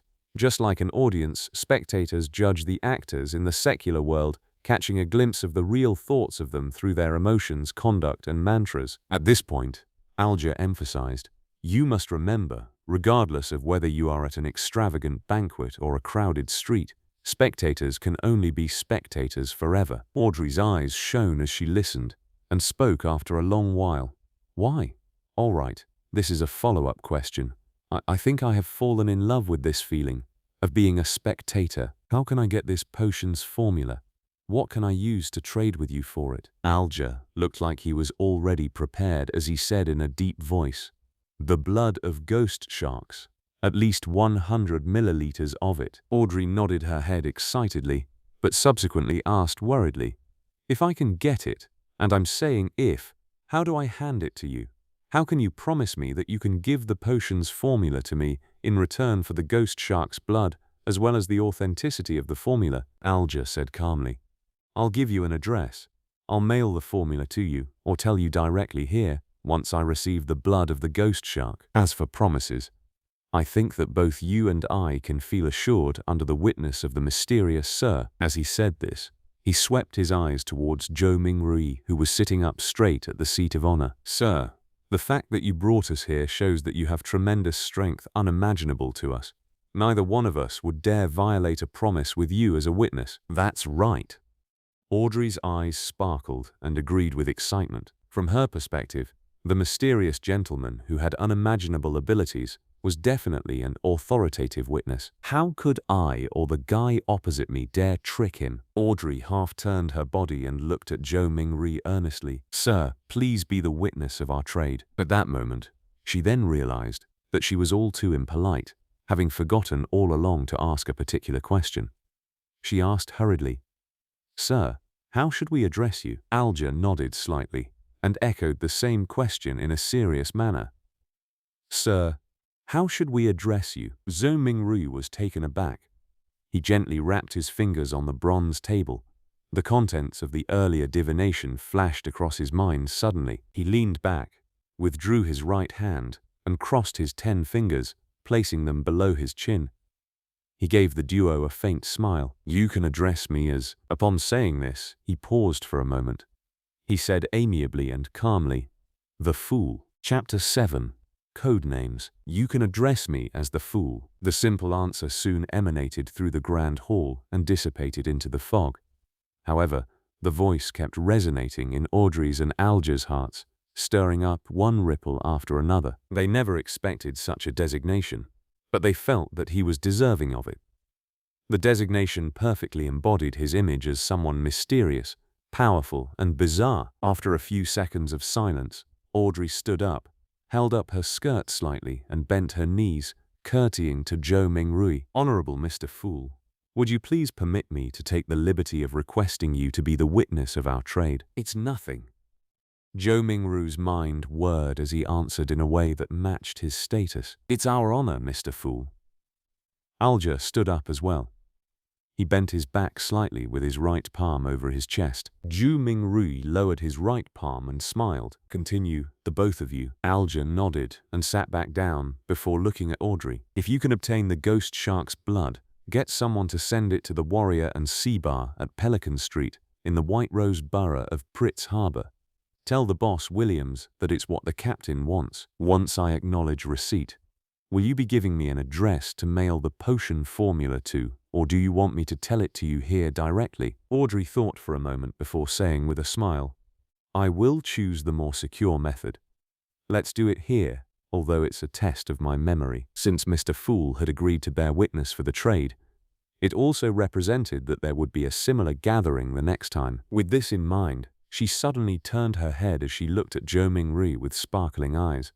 With a tone of interest, she suggested, Mr. Fool, would you mind making a few more attempts like this? Alger listened to her suggestion calmly. He was tempted by the suggestion as well. He hurriedly echoed, Mr. Fool, don't you find such gatherings interesting? Although your powers exceed our imaginations, there has to be certain domains that you don't understand or excel in. The person across me is obviously a young lady of lofty stature. I also have my unique set of experiences, insights, mediums, and resources. Perhaps there will come a day when both of us can help you complete something trivial that might be inconvenient for you. From his point of view, the fact that he had been pulled into this space without any warning or any means to resist meant that the mysterious Mr. Fool was in control. Participating in the gatherings was not necessarily something he could refuse. Therefore, it was better to reap the benefits of this encounter as much as he could to make up for his passive and disadvantaged state. The trio at the long table had different backgrounds, resources, information channels, and comprehension of the mystical domain. If they interacted and enjoyed some limited cooperation, they could produce unpredictable and immeasurable effects. The resource trade that had just been negotiated was one example. Another example would be if he wished to kill someone. He could easily request the gathering's members who did not appear to be related to him both on the surface and in reality for help. He could perfectly misdirect any investigators. A young lady of lofty stature. Was my behavior and accent that obvious? Audrey stared blankly, mouth slightly agape, but she soon jolted back to her senses and nodded her head without any hesitation. Mr. Fool, I think it's a very good suggestion. As long as this gathering becomes regular, you can totally leave certain things that are inconvenient for you to us. Of course, it has to be something within our capacities. From the moment he heard the suggestion, Zhou Mingri was already weighing the pros and cons. More gatherings definitely allowed him to gain more knowledge of the secrets of the Beyonders or other mysteries, a boon for his transmigration back. For example, it was likely that the potion formula would appear at the next gathering because of the spectators. Similarly, the information he gained was bound to be helpful for his present life. However, more gatherings meant it was easier to expose himself. Indeed, regardless of the world, there is no such thing as a free lunch. Zhou Mingru extended his right hand again as he rapped the side of the long table with his finger gently. Considering the fact that he was in control of the gathering's summoning and dismissal, any threat of exposure was within the confines of his control. The pros clearly exceeded the cons, so Zhou Mingru rapidly made a decision. He stopped his rapping as he smiled at the anticipative and perturbed gazes of the duo. I'm a person who likes a fair and equal exchange. Your help will not go unrewarded. Every Monday at 3 in the afternoon, try your best to be alone. After I make a few more attempts and figure out certain things, perhaps you can apply for a leave of absence ahead of time. You will no longer need to worry about being in inappropriate situations. This was a form of agreement to Alger's and Audrey's suggestions. Audrey had just turned 17. Having been taken care of her entire life, she had the character of a young girl. Therefore, she could not help but clench her fist and gradually pump it in front of her chest when she heard the fool's reply. Without waiting for Alger to say a word, Audrey said in excitement, her eyes glowing, "Then, shall we give ourselves code names? After all, we can't use our real names for conversation. Although I might not be able to deceive Mr. Fool regarding my true identity, the person opposite me poses some danger. I must not let him know who I am." "Good idea," answered Zhou Mingru in a simple and relaxed manner. Audrey's mind immediately began whirring as she aired her thoughts as they came to her. "You are Mr. Fool, which is derived from tarot cards. Then, as a fixed, long-term and secretive gathering, we should be uniform in our designations. Yes, I'll also choose one from the tarot cards." Her tone slowly turned joyous. "I've decided. My designation shall be Justice." It was one of the 22 major arcana tarot cards. "What about you, mister?" Audrey cheekily smiled at her partner sitting across her. Alger frowned slightly before relaxing it immediately. "The Hanged Man." It was another major arcana card. "All right, then we can be considered as the founding members of the Tarot Club." Audrey was the first to blurt it out happily, only to look fearfully at the fog-concealed Zhou Mingru. "Will that be all right, Mr. Fool?" Zhou Mingru shook his head in amusement. "You can decide on such trivial matters by yourselves." "Thank you." Audrey was clearly thrilled. Following that, she looked at Alger. "Mr. Hanged Man, can you repeat the address again once more? I'm afraid that my memories will fail me." "No problem." Alger was very pleased with Audrey's seriousness as he repeated the address once more. After repeating it to herself silently thrice, Audrey said again in excitement, I heard that tarot cards were invented by Emperor Roselle as a game. In fact, doesn't it come equipped with the power to divine the future? No. Most of the time, divination stems from oneself. Everyone has something spiritual about themselves, allowing them to attune to the spiritual world and connect to information about themselves at an even higher level. However, ordinary folks are unable to notice this, much less be able to interpret the signs they receive. This information will present itself with the help of divination tools. Let me raise a simple example: dreams and dream interpreters. Alger took a glance at Zhou Mingru, and seeing no response from him, he refuted Audrey's claim. Tarot cards are, in fact, such a tool. It uses more symbolism and more logical elements to help us in conveniently and accurately interpreting the signs. Although Zhou Mingru appeared indifferent, he was actually listening very carefully. It was only at this point that his empty mind slowly became heavy as his head began to feel a throbbing pain. "Got it," Audrey nodded in agreement. Following that, she emphasized, "That's not what I meant. I'm not doubting the tarot cards, but I heard that Emperor Roselle had actually created another set of cards, secret and mysterious ones. They were paper cards which symbolized a particular unknown power. There were a total of 22 cards that he completed. Later on in life, he referenced them to create the 22 major arcana tarot cards which are used as a gaming tool. Was what I said correct?" She looked at Zhou Mingru as though she was attempting to get an answer from the mysterious Mr. Fool. All Zhou Mingru did was smile without saying a word. He cast his gaze at the hanged man as though he was putting him to the test. Alger subconsciously straightened his back and said in a deep voice, "That's right. It is said that Emperor Roselle had seen the blasphemy slate, and that set of paper cards contain the profound mysteries of the 22 paths of the divine." 22 paths of the divine, repeated Audrey with a longing tone. At that moment, Zhou Mingru's headache intensified. He felt that his invisible connection with the crimson stars and grayish-white fog was beginning to falter. "All right, that will be all for today's gathering," he said in a deep voice after making the decision immediately. "By your will." Alger bowed his head respectfully. "By your will."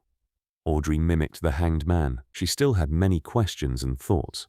Thus, she was unwilling to have it end so soon. As Zhou Mingru severed the connection, he said with a smile, "Let us look forward to the next gathering." The stars brightened once more as the crimson light receded like water. Just as Audrey and Alger heard Mr. Fool's words, their figures turned into a blur as they phased away. In a second, the projection shattered as the grey fog restored its silence. As for Zhou Mingru, he felt himself turning heavy rapidly. His surroundings turned fleeting as his eyes met darkness before changing into dazzling sunlight. He was still standing in the middle of his apartment. It was like a dream. What the heck was that foggy world? Who or what sort of power created the changes that just happened? Zhou Mingru sighed softly. He was completely puzzled as he walked towards the study desk, as though his legs were filled with lead. He picked up the pocket watch he placed outside to determine how much time had passed. Time flowed at the same pace. Zhou Mingru made a rough judgment. After putting down his pocket watch, he found himself unable to endure the splitting headache any further. He sat on the chair and lowered his head, using his left thumb and middle finger to massage his temples. After a long while, he suddenly let out a sigh and said in Mandarin, "From the looks of it, I won't be able to return anytime soon. Only the clueless could be fearless." After witnessing such a fascinating event and learning the situation regarding Beyonders and the mysterious world, Zhou Mingru no longer dared to rashly try the luck enhancement ritual using ancient Faesak or Loan language. Who knew what other kinds of situations would happen?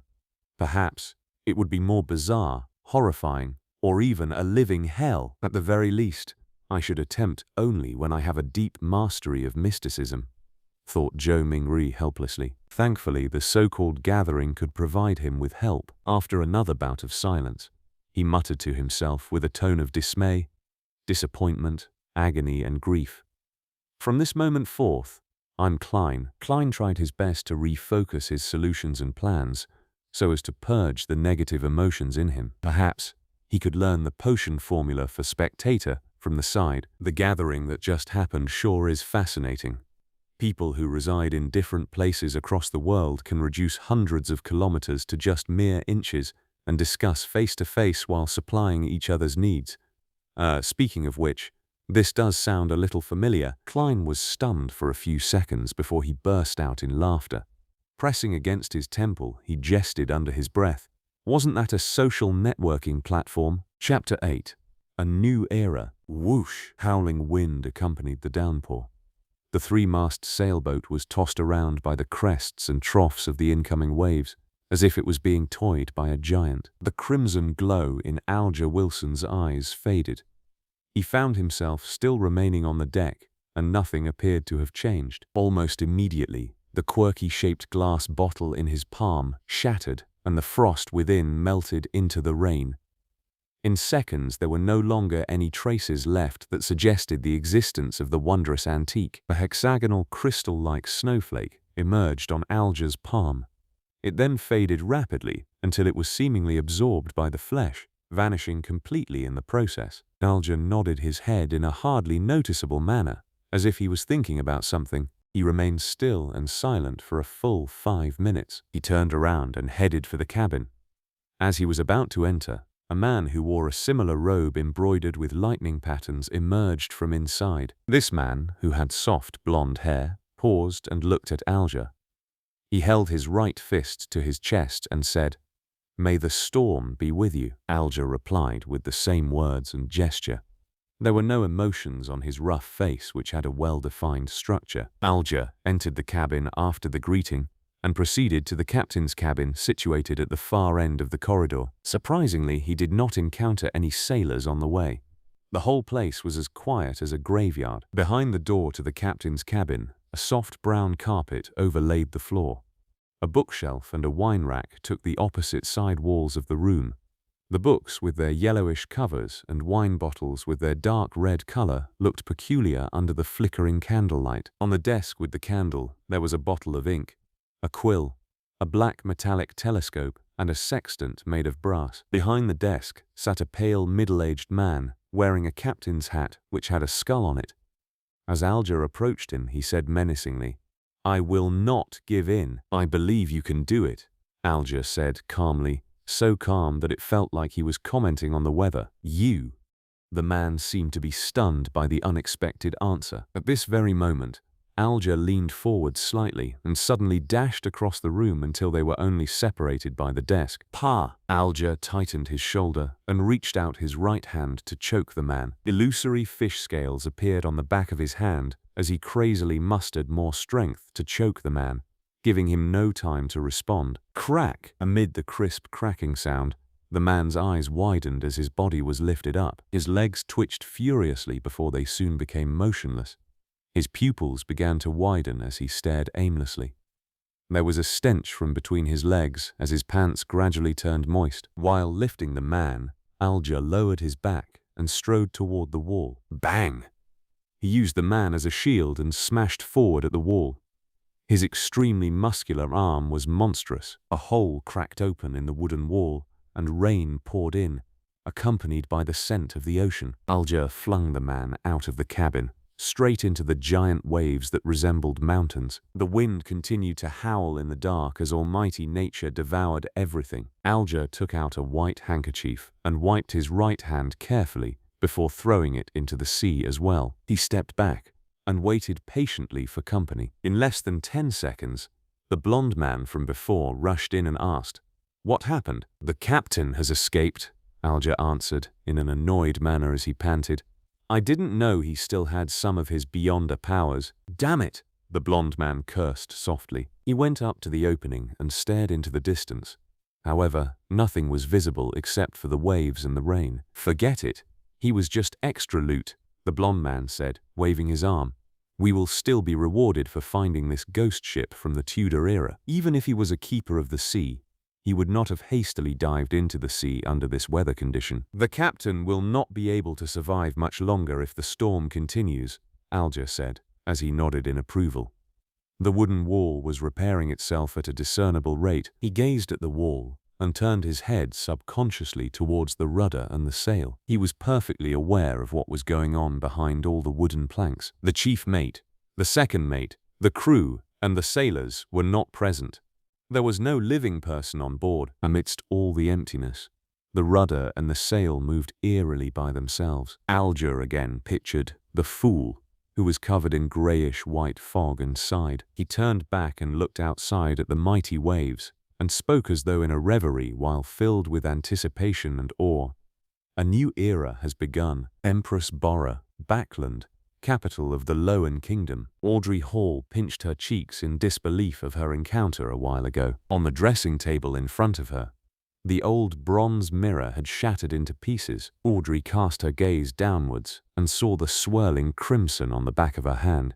It was like a tattoo depicting a star. The crimson gradually faded and disappeared into her skin. Only at this point in time was Audrey certain that it was not a dream. Her eyes twinkled as she grinned. She could not help but stand up before bending down to lift up the hem of her dress. She curtsied towards thin air and started dancing lively. It was the ancient elf dance, the most popular dance among royalty at the moment. She had a bright smile on her face as she moved about gracefully. Knock, knock. Someone suddenly knocked at her bedroom door. Who is it? Audrey immediately stopped her dance and asked as she tidied her dress to look more elegant. My lady, may I come in? You should start to prepare for the ceremony, Audrey's maidservant asked from outside the door. Audrey looked into a mirror on the dressing table and quickly wiped the smile from her face, leaving only a tiny hint of a smile. She responded gently after she had ensured everything was presentable.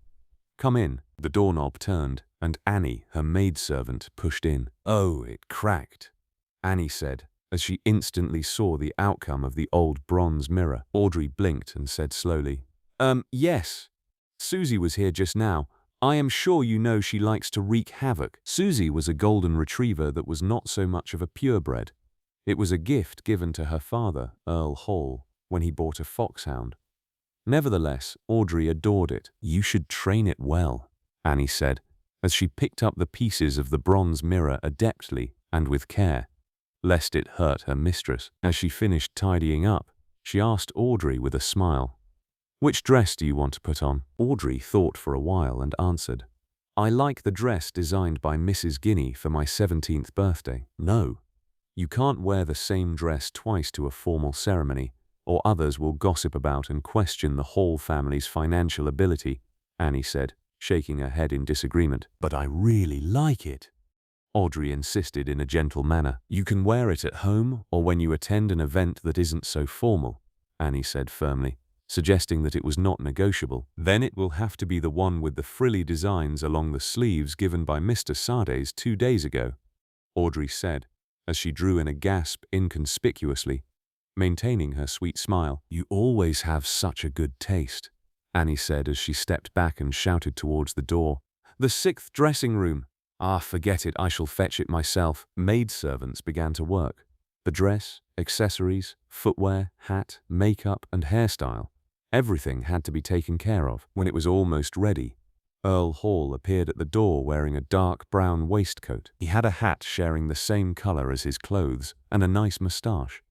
His blue eyes were filled with joy, but his loosening muscles, widening waist, and wrinkles were obviously destroying his handsome youth. The most dazzling jewel of Backland, it is time for our departure, Earl Hall said, knocking at the door twice. Father, stop calling me that, Audrey protested as she got up with the help of the maidservants. Well then, it's time to set off, my beautiful little princess, Earl Hall said as he bent his left arm, signaling Audrey to hold his arm. Audrey shook her head slightly and said, That is for my mother, Mrs. Hall, the Countess. Then this side, Earl Hall bent his right arm with a smile and said, This is for you, my greatest pride, the Imperial Naval Base, Pritz Harbor, Oak Island. When Audrey took her father's arm and walked down the carriage, she was suddenly shocked by the juggernaut in front of her. In the military port not far away, there was a huge ship shimmering with metallic reflections.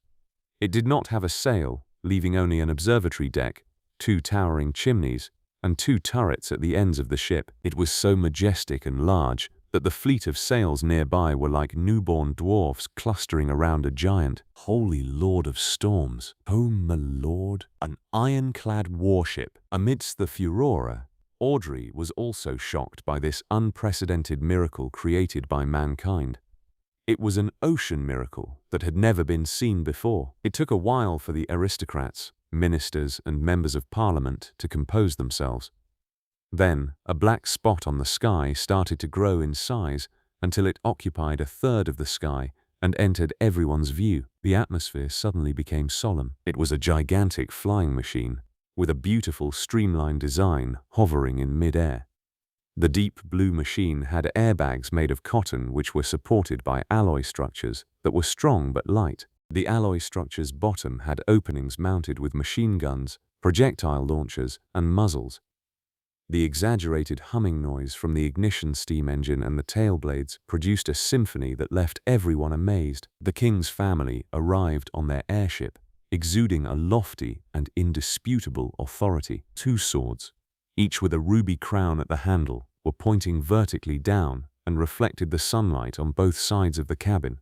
They were the Sword of Judgment emblem which symbolized the Augustus family and has been passed down from the previous epoch. Audrey was not yet 18, so she had not attended the introductory ceremony, which was an event led by the Queen that marked one's debut into the backland social scene to announce her adult status. Therefore, she could not be nearer to the airship and had to remain silent at the back to watch the entire event. Nevertheless, it did not matter to her. In fact, she was relieved that she did not need to deal with the princes. The miracle that mankind used to conquer the sky touched down gently. The first ones to step down the stairs were the handsome young guards who wore red ceremonial uniforms with white trousers. Decorated with medals, they formed 2 lines with rifles in hand. They were awaiting the appearances of King George III, his queen, and the prince and princess. Audrey was not new to meeting important people, so she showed no interest at all. Instead, she had her attention on the 2 statue-like black-armored cavalry flanking the king. In this era of iron, steam, and cannons, it was surprising that there was still someone who could bear wearing full armor. The cold metallic luster and the dull black helmet conveyed solemnity and authority. Could they be the higher-order disciplinary paladins? Audrey recalled snippets of a casual conversation among adults. She was curious but did not dare go close. The ceremony commenced with the arrival of the king's family. The incumbent prime minister, Lord Argicid Negan, went up to the front. He was a member of the Conservative Party and the second non-aristocrat to become the prime minister till this very day. He was given the title of a lord for his great contributions. Of course, Audrey knew more. The main supporter of the Conservative Party was the present Duke of Negan, Pallas Negan, who was the brother of Aguicid. Aguicid was a slender and almost bald 50-plus-year-old man with a sharp gaze. He surveyed the area before speaking. "Ladies and gentlemen, I believe you have witnessed this history-making ironclad warship. It has dimensions of 101 by 21 meters. It has an amazing port and starboard design. The armor belt is 457 millimeters thick. The displacement is 10060 tons. There are 4 305mm main cannons, 6 rapid-fire cannons, 12 6-pound cannons, 18 6-barrel machine guns, and 4 torpedo launchers. It can reach a speed of 16 knots. It will be the real hegemon. It will conquer the seas." The crowd was roused. The mere descriptions were enough to instill fearful images in them, let alone the fact that the actual thing was right in front of them. Aguicid smiled and spoke a few more lines before saluting the king and requested, "Your Majesty, please give it a name. Since it will set sail from Pritz Harbor, it should be named the Pritz." George III responded. His expression showed his delight. "The Pritz. The Pritz." The words spread from the Navy Minister and the Admiral of the Imperial Navy to all the soldiers and officers on the deck. They all exclaimed in unison, "The Pritz!" George III ordered the Pritz to set sail for a trial in the midst of the gun salutes and the celebratory atmosphere. Honk! Thick smoke spewed out from the chimneys. The sound from the masonry could be heard faintly beneath the sound of the ship horn. The juggernaut departed from the harbor. Everyone was shocked when the 2 main cannons at the ship's bow fired at an uninhabited island in its path. Boom, boom, boom. The ground shook as dust shot up into the sky. Shock waves spread out. producing waves in the sea. Satisfied, Agusid turned back to the crowd and announced, "From this day on, doomsday will fall on the 7 pirates who call themselves admirals and the 4 who call themselves kings. They can only shiver in fear. It is the end of their era. Only the ironclad warship will roam the seas, no matter whether the pirates have the powers of the Beyonders, ghost ships, or cursed ships." Agusid's chief secretary deliberately asked, "Can't they build their own ironclad warships?" Some of the nobles and members of parliament nodded, feeling that such a possibility could not be eliminated. Agusid immediately smiled and shook his head slowly as he answered, "Impossible. It will never be possible. Building our ironclad warship required 3 big coal and steel amalgamators, a scale of more than 20 steel factories, 60 scientists and senior engineers from the Backland Cannon Academy and Pritz Nautical Academy, 2 royal shipyards, almost 100 factories for spare parts, an admiralty, a shipbuilding committee, a cabinet, a determined king with excellent foresight, and a great country with an annual steel production of 12 million tons. The pirates will never achieve it." Having said that, he paused and raised his arms before shouting in agitation, "Ladies and gentlemen, the era of cannons and warships has dawned upon us." Chapter 9. The Notebook. After half an hour of rest, Zhou Mingru, who now viewed himself as Klein, finally recovered. In the meantime, he found that there were now 4 black dots on the back of his hand, which happened to form a small square. These 4 black spots faded and disappeared quickly, but Klein knew that they were still hiding in his body, waiting to be awakened. 4 spots forming a square. Is it in correspondence with the 4 pieces of staple food at the 4 corners of the room? Does this mean that in the future I don't need to prepare the food and can do the ritual and chants immediately? Klein made a guess. This might seem good, but the emergence of the spots was ominous, and things that one lacked understanding of were always scary. The fact that those inexplicable Chinese divinations from Earth could produce effects here, the strange transmigration in his sleep, the mysterious murmurings that almost drove him crazy during the ritual, and the mysterious and trippy grey world whose significance he had no idea of, made Klein shiver in the hot weather of June. The oldest and strongest emotion of mankind is fear, and the oldest and strongest fear is the fear of the unknown. He recalled this saying as he was experiencing the fear of the unknown acutely. There was in him an unprecedented and irresistible urge to make contact with the mysterious domain, to learn more, and to explore the unknown. There was also a contradicting escape mentality within him, compelling him to pretend nothing had happened. Intense sunlight shone through the window onto the desk, making it appear as if grains of gold were sprinkled on it. Klein gazed at the desk, feeling as though he had come into contact with warmth and hope. He relaxed slightly, and a strong sense of fatigue washed over him. His eyelids were as heavy as lead as they kept closing themselves. It must have been the combined effect of the sleepless night and the tiring encounter. Klein shook his head and pushed himself up with the aid of the desk. He stumbled towards the double-decked bed, completely disregarding the rye bread placed at the 4 corners of the room. He fell asleep immediately after he lay down. Groan.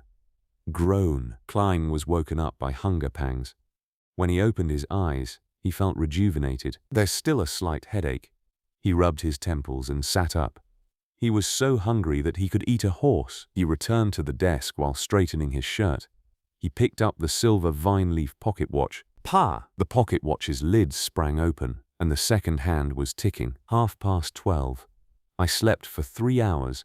Klein put the pocket watch back into his linen shirt pocket while swallowing. In the northern continent, there were 24 hours in a day, 60 minutes in an hour, and 60 seconds in a minute. Whether each second passed at the same rate here compared to Earth was unknown to Klein. At this moment, he could not even think of terms such as mysticism, rituals, or the greyish world. His mind was occupied by one thing: food. He would leave thinking after his meals. Only then could he work. Klein picked up the loaves of rye bread from the 4 corners and wiped off the minute specks of dust on it without any hesitation. He planned on making one of them his lunch. He decided to dig into the offerings because he only had 5 pence with him, and there was a tradition of eating the offerings back in his hometown. After all, there was not any observable change to the bread. It was better to be frugal, of course.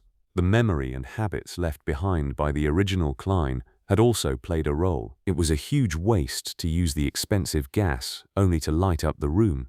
So Klein took out a furnace and boiled water with it after adding some coal. He paced around as he waited. Anyone would choke eating those loaves of rye bread without water. Yikes. Life with meat only for dinner is going to be dreadful. No, wait, this is already an exception. Melissa would only allow our meals to have meat twice a week, if not for my upcoming interview, Klein thought, as he looked around, hungry. He had nothing better to do. His eyes seemed to turn avaricious when he set his eyes on the pound of mutton in the cupboard. No, I need to wait for Melissa to eat it together, Klein thought as he shook his head and rejected the idea of cooking half of it right now. Although he often ate outside, he had still developed some basic culinary skills, owing to his living in a big city alone. His dishes were not delicious, but they were at least edible. Klein turned his body around so that the mutton would not seduce him. Then he suddenly realized that he had also bought peas and potatoes in the morning. Potatoes? Klein immediately had an idea. He quickly turned back to the cupboard and took out 2 potatoes from a tiny pile of them. He first cleaned the potatoes in the public bathroom and then added them into a pot so they were boiled together with the water. After a while, he sprinkled into the water some yellow coarse salt from the spices container he found inside the cupboard. He waited patiently for a few minutes before lifting the pot and pouring the soup into a few cups and a bowl.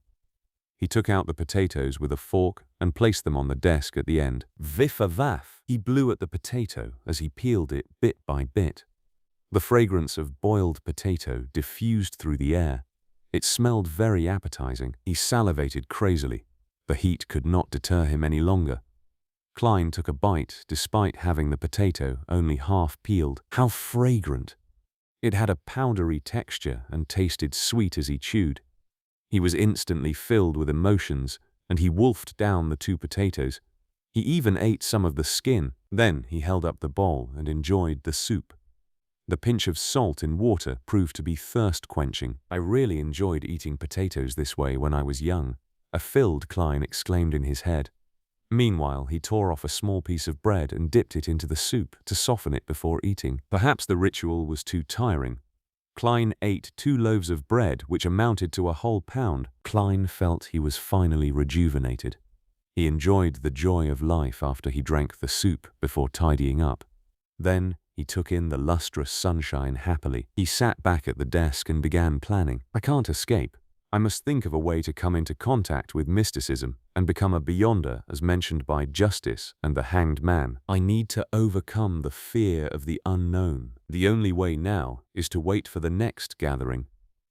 I need to see if I can learn the formula of the spectator potion or other things related to mysticism. There are 4 more days before Monday.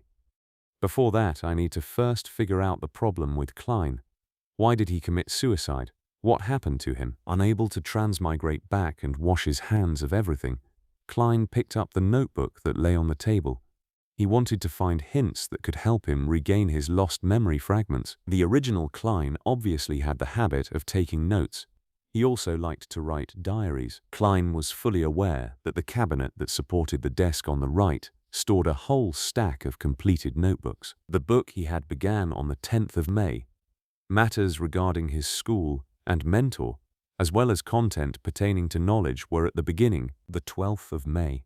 Mr. Azik mentioned that the common language used by the Balam Empire in the southern continent also developed from ancient Fasak, a branch of Jotun. Why is this so? Does this mean that every sentient living being once spoke the same language? No, there has to be a mistake. According to the Revelation of Evernite and the Book of Storms, giants were not the only hegemons of the world in primordial times. There were also elves, mutants, and dragons. Anyways, these are just myths and fantasies. The 16th of May. Senior Associate Professor Cohen and Mr. Azik discussed the inevitability of the Age of Steam. Mr. Azik opined that it was just a coincidence because if it wasn't for Emperor Roselle, the northern continent would still be wielding swords like the southern continent. Mentor argued that Mr. Azik had placed too much emphasis on the contribution of an individual.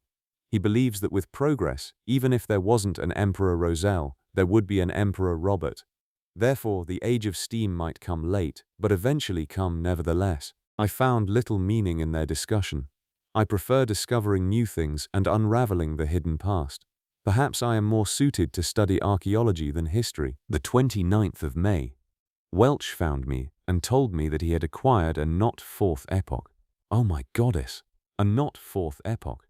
He didn't want to ask the archaeology department's students for help, so he came to Naya and me to help him decode the contents. How can I refuse? Of course, I can only do it after my graduation defense. I can't afford diverting my attention at this stage. This caught Klein's attention. Compared to the notes about history and viewpoint disagreements, the appearance of a not fourth epoch might have led to Klein's suicide. The fourth epoch was the epoch before the present Iron Age. Its history was mysterious and incomplete due to the fact that very few tombs, ancient cities, and records had been found. Archaeologists and historians could only refer to the ambiguous records provided by the 7 major churches that centered around their religious teachings to roughly form the original picture. They knew the existence of the Solomon Empire, the Tudor dynasty, and the Trunsoist Empire. Having set his sights on solving the mystery and restoring history, Klein didn't have much interest in the first 3 eras, whose roots were closer to legends. He was more interested in the fourth epoch, also known as the Age of the Gods. So Klein was concerned for his future career and thus focused on the interview. But it was all futile. Klein could not resist exclaiming. Universities were still very scarce, and the majority of students were either from noble or wealthy families. As long as he did not have an extreme mindset, a commoner who had been admitted into university would have been able to build precious social connections through group discussions and networking events, despite the prejudice and exclusion from the entrenched social circles. The very generous Welch McGovern was an example. He was the son of a banker from Constant City, Mid-Cheshire, Lowen Kingdom. He was used to asking Naya and Klein for help because they were always in the same group for work. Without thinking further, Klein continued reading the notebook. The 18th of June. I have graduated. Farewell, Coy University. The 19th of June. I have seen the notebook. By comparing sentence structures and root words, I discovered that it is a modified form of ancient Fasak. More precisely, over the course of its 1,000-year history, the Fasak language had changed constantly, a little at a time. The 20th of June. We have deciphered the contents of the first page. The author was a member of a family called Antigonus. The 21st of June. He mentioned the Black Emperor. This is anachronistic with regards to the time this notebook is deduced to be written. Is Professor wrong? Is Black Emperor a common title for every emperor of the Solomon Empire? The 22nd of June. The Antigonus family apparently had a very high standing in the Solomon Empire. The author mentions that he was making a secret transaction with a person named Tudor. Tudor? Is it related to the Tudor dynasty? The 23rd of June. I am trying to restrain myself from thinking about the notebook and going to Welch's place. I need to prepare for the interview. It's very important. The 24th of June. Naya tells me that they have found something new. I think I need to check it out. The 25th of June. From the new deciphered content, the author had accepted a mission to visit the nation of the Evernite situated at the summit of the highest peak of the Hornakeys mountain range. Oh my goddess! How can a nation exist at the summit of that peak which is over 6,000 meters above sea level? How do they survive? The 26th of June. Are these strange things real? The record ended at this point. Zhou Mingru transmigrated in the early hours of the 28th, which means to say that there was indeed an entry for June 27th. It's that line, everyone will die, including me. Klein flipped to the page he first saw when he arrived, feeling goosebumps while he made the deduction. In order to solve the mystery of the original Klein's suicide, he thought that he should visit Welch and take a look at the ancient notebook. However, with a lot of experience from novels, movies, and TV drama series, he suspected that if they were really related, this visit would be very dangerous. Those who went investigating castles despite knowing that they were haunted served as a warning. However, he had to go since escaping would never solve the problem. It would only make things worse, until it welled over and completely drowned him. Perhaps call the police? But claiming to have committed suicide would be silly. Right, knock, knock, knock. There was a series of quick and forceful knocks. Klein sat straight up and listened. Knock, knock, knock. The knocks echoed through the empty hallway. Chapter 10. The Norm. Who is it? Klein was thinking about the mysterious suicide of the original owner of this body and the unknown danger he might encounter when he heard the sudden knock on the door. He subconsciously opened the drawer, took out the revolver, and asked vigilantly. The other party was quiet for 2 seconds before a slightly sharp voice, in Awa's accent, replied, "It's me, Mountbatten. Bitch Mountbatten." The voice paused for a moment before adding, "The police. Bitch Mountbatten." When Klein heard this name, he immediately thought of the owner of this name. He was the policeman in charge of the street where the apartment was located. He was a rude, brutal, hands-on man. But perhaps only such a man could be a deterrent for alcoholics, thieves, part-time thieves, villains, and hooligans, and his unique voice was one of his trademarks. "Okay, I'll be right there," Klein responded loudly. He had planned to put the revolver back into the drawer, but thinking that he had no idea why the police were outside and that they might search the room or do other things, he cautiously ran to the stove where the flames had already been extinguished and put the revolver in it. Then he picked up the coal basket, shook a few pieces into the stove, covered the gun, and finally placed the kettle over the stove to conceal everything. After doing all of that, he tidied up his clothes and quickly approached the door and murmured, "Sorry, I just had a nap." Outside the door stood 4 policemen in black and white checkered uniforms with peak caps. Bitch Mountbatten, the one with a brown beard, coughed and said to Klein, "These 3 inspectors have something to ask you." Inspectors? Klein looked at the shoulder badges of the other 3 reflexively and found that 2 of them had 3 silver hexagons and 1 had 2, both of which looked superior to Bitch Mountbatten, who had only 3 chevrons. As a history student, Klein did little to no research into the ranks of police epaulets, except that Bitch Mountbatten often boasted of being a senior sergeant, so these 3 are inspectors. Influenced by conversations with Benson, Welsh, and his classmates, Klein had the common sense to make way and point into the room. "Please come in. How might I help you?" The leader of the 3 inspectors was a middle-aged man with sharp eyes. He seemed to be able to read the mind of a person and make them fearful. His eyes were wrinkled, and the edge of his hat revealed light brown hair. He looked around the room and asked in a deep voice, "Do you know Welch McGovern? What's wrong with him?" Klein quivered and blurted back, "I'm the one asking the questions." The dignified, middle-aged police inspector had a stern look in his eyes. The inspector next to him, also wearing 3 silver hexagons, looked at Klein and smiled gently. "Don't be nervous. It's just a routine questioning." This policeman was in his 30s, with a straight nose and grey eyes that, like a lake in an ancient forest that no one visited, gave him an indescribable sense of depth. Klein took a breath and organized his words. "If you mean Welch McGovern, the graduate of Coy University from Constant, then I'm sure I know him. We are classmates with the same mentor, Senior Associate Professor Quentin Cohen. In the Lowen Kingdom, professor was not only a professional title, but also a position, just like the combination of professors and department deans on Earth.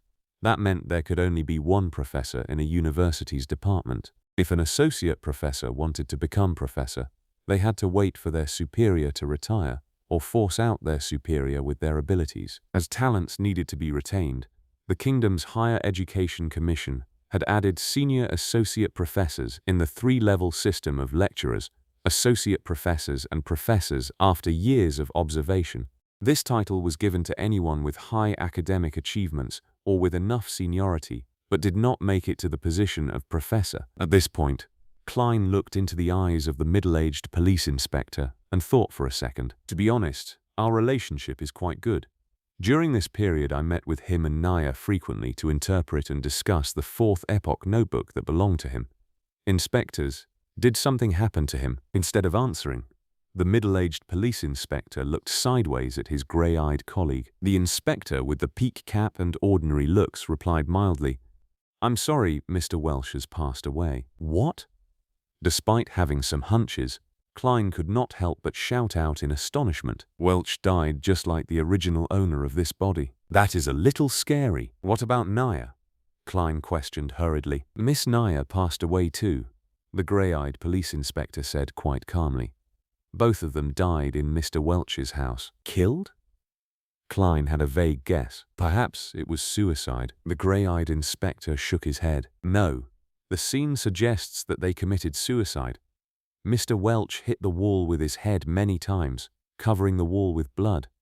Miss Naya drowned herself in a basin.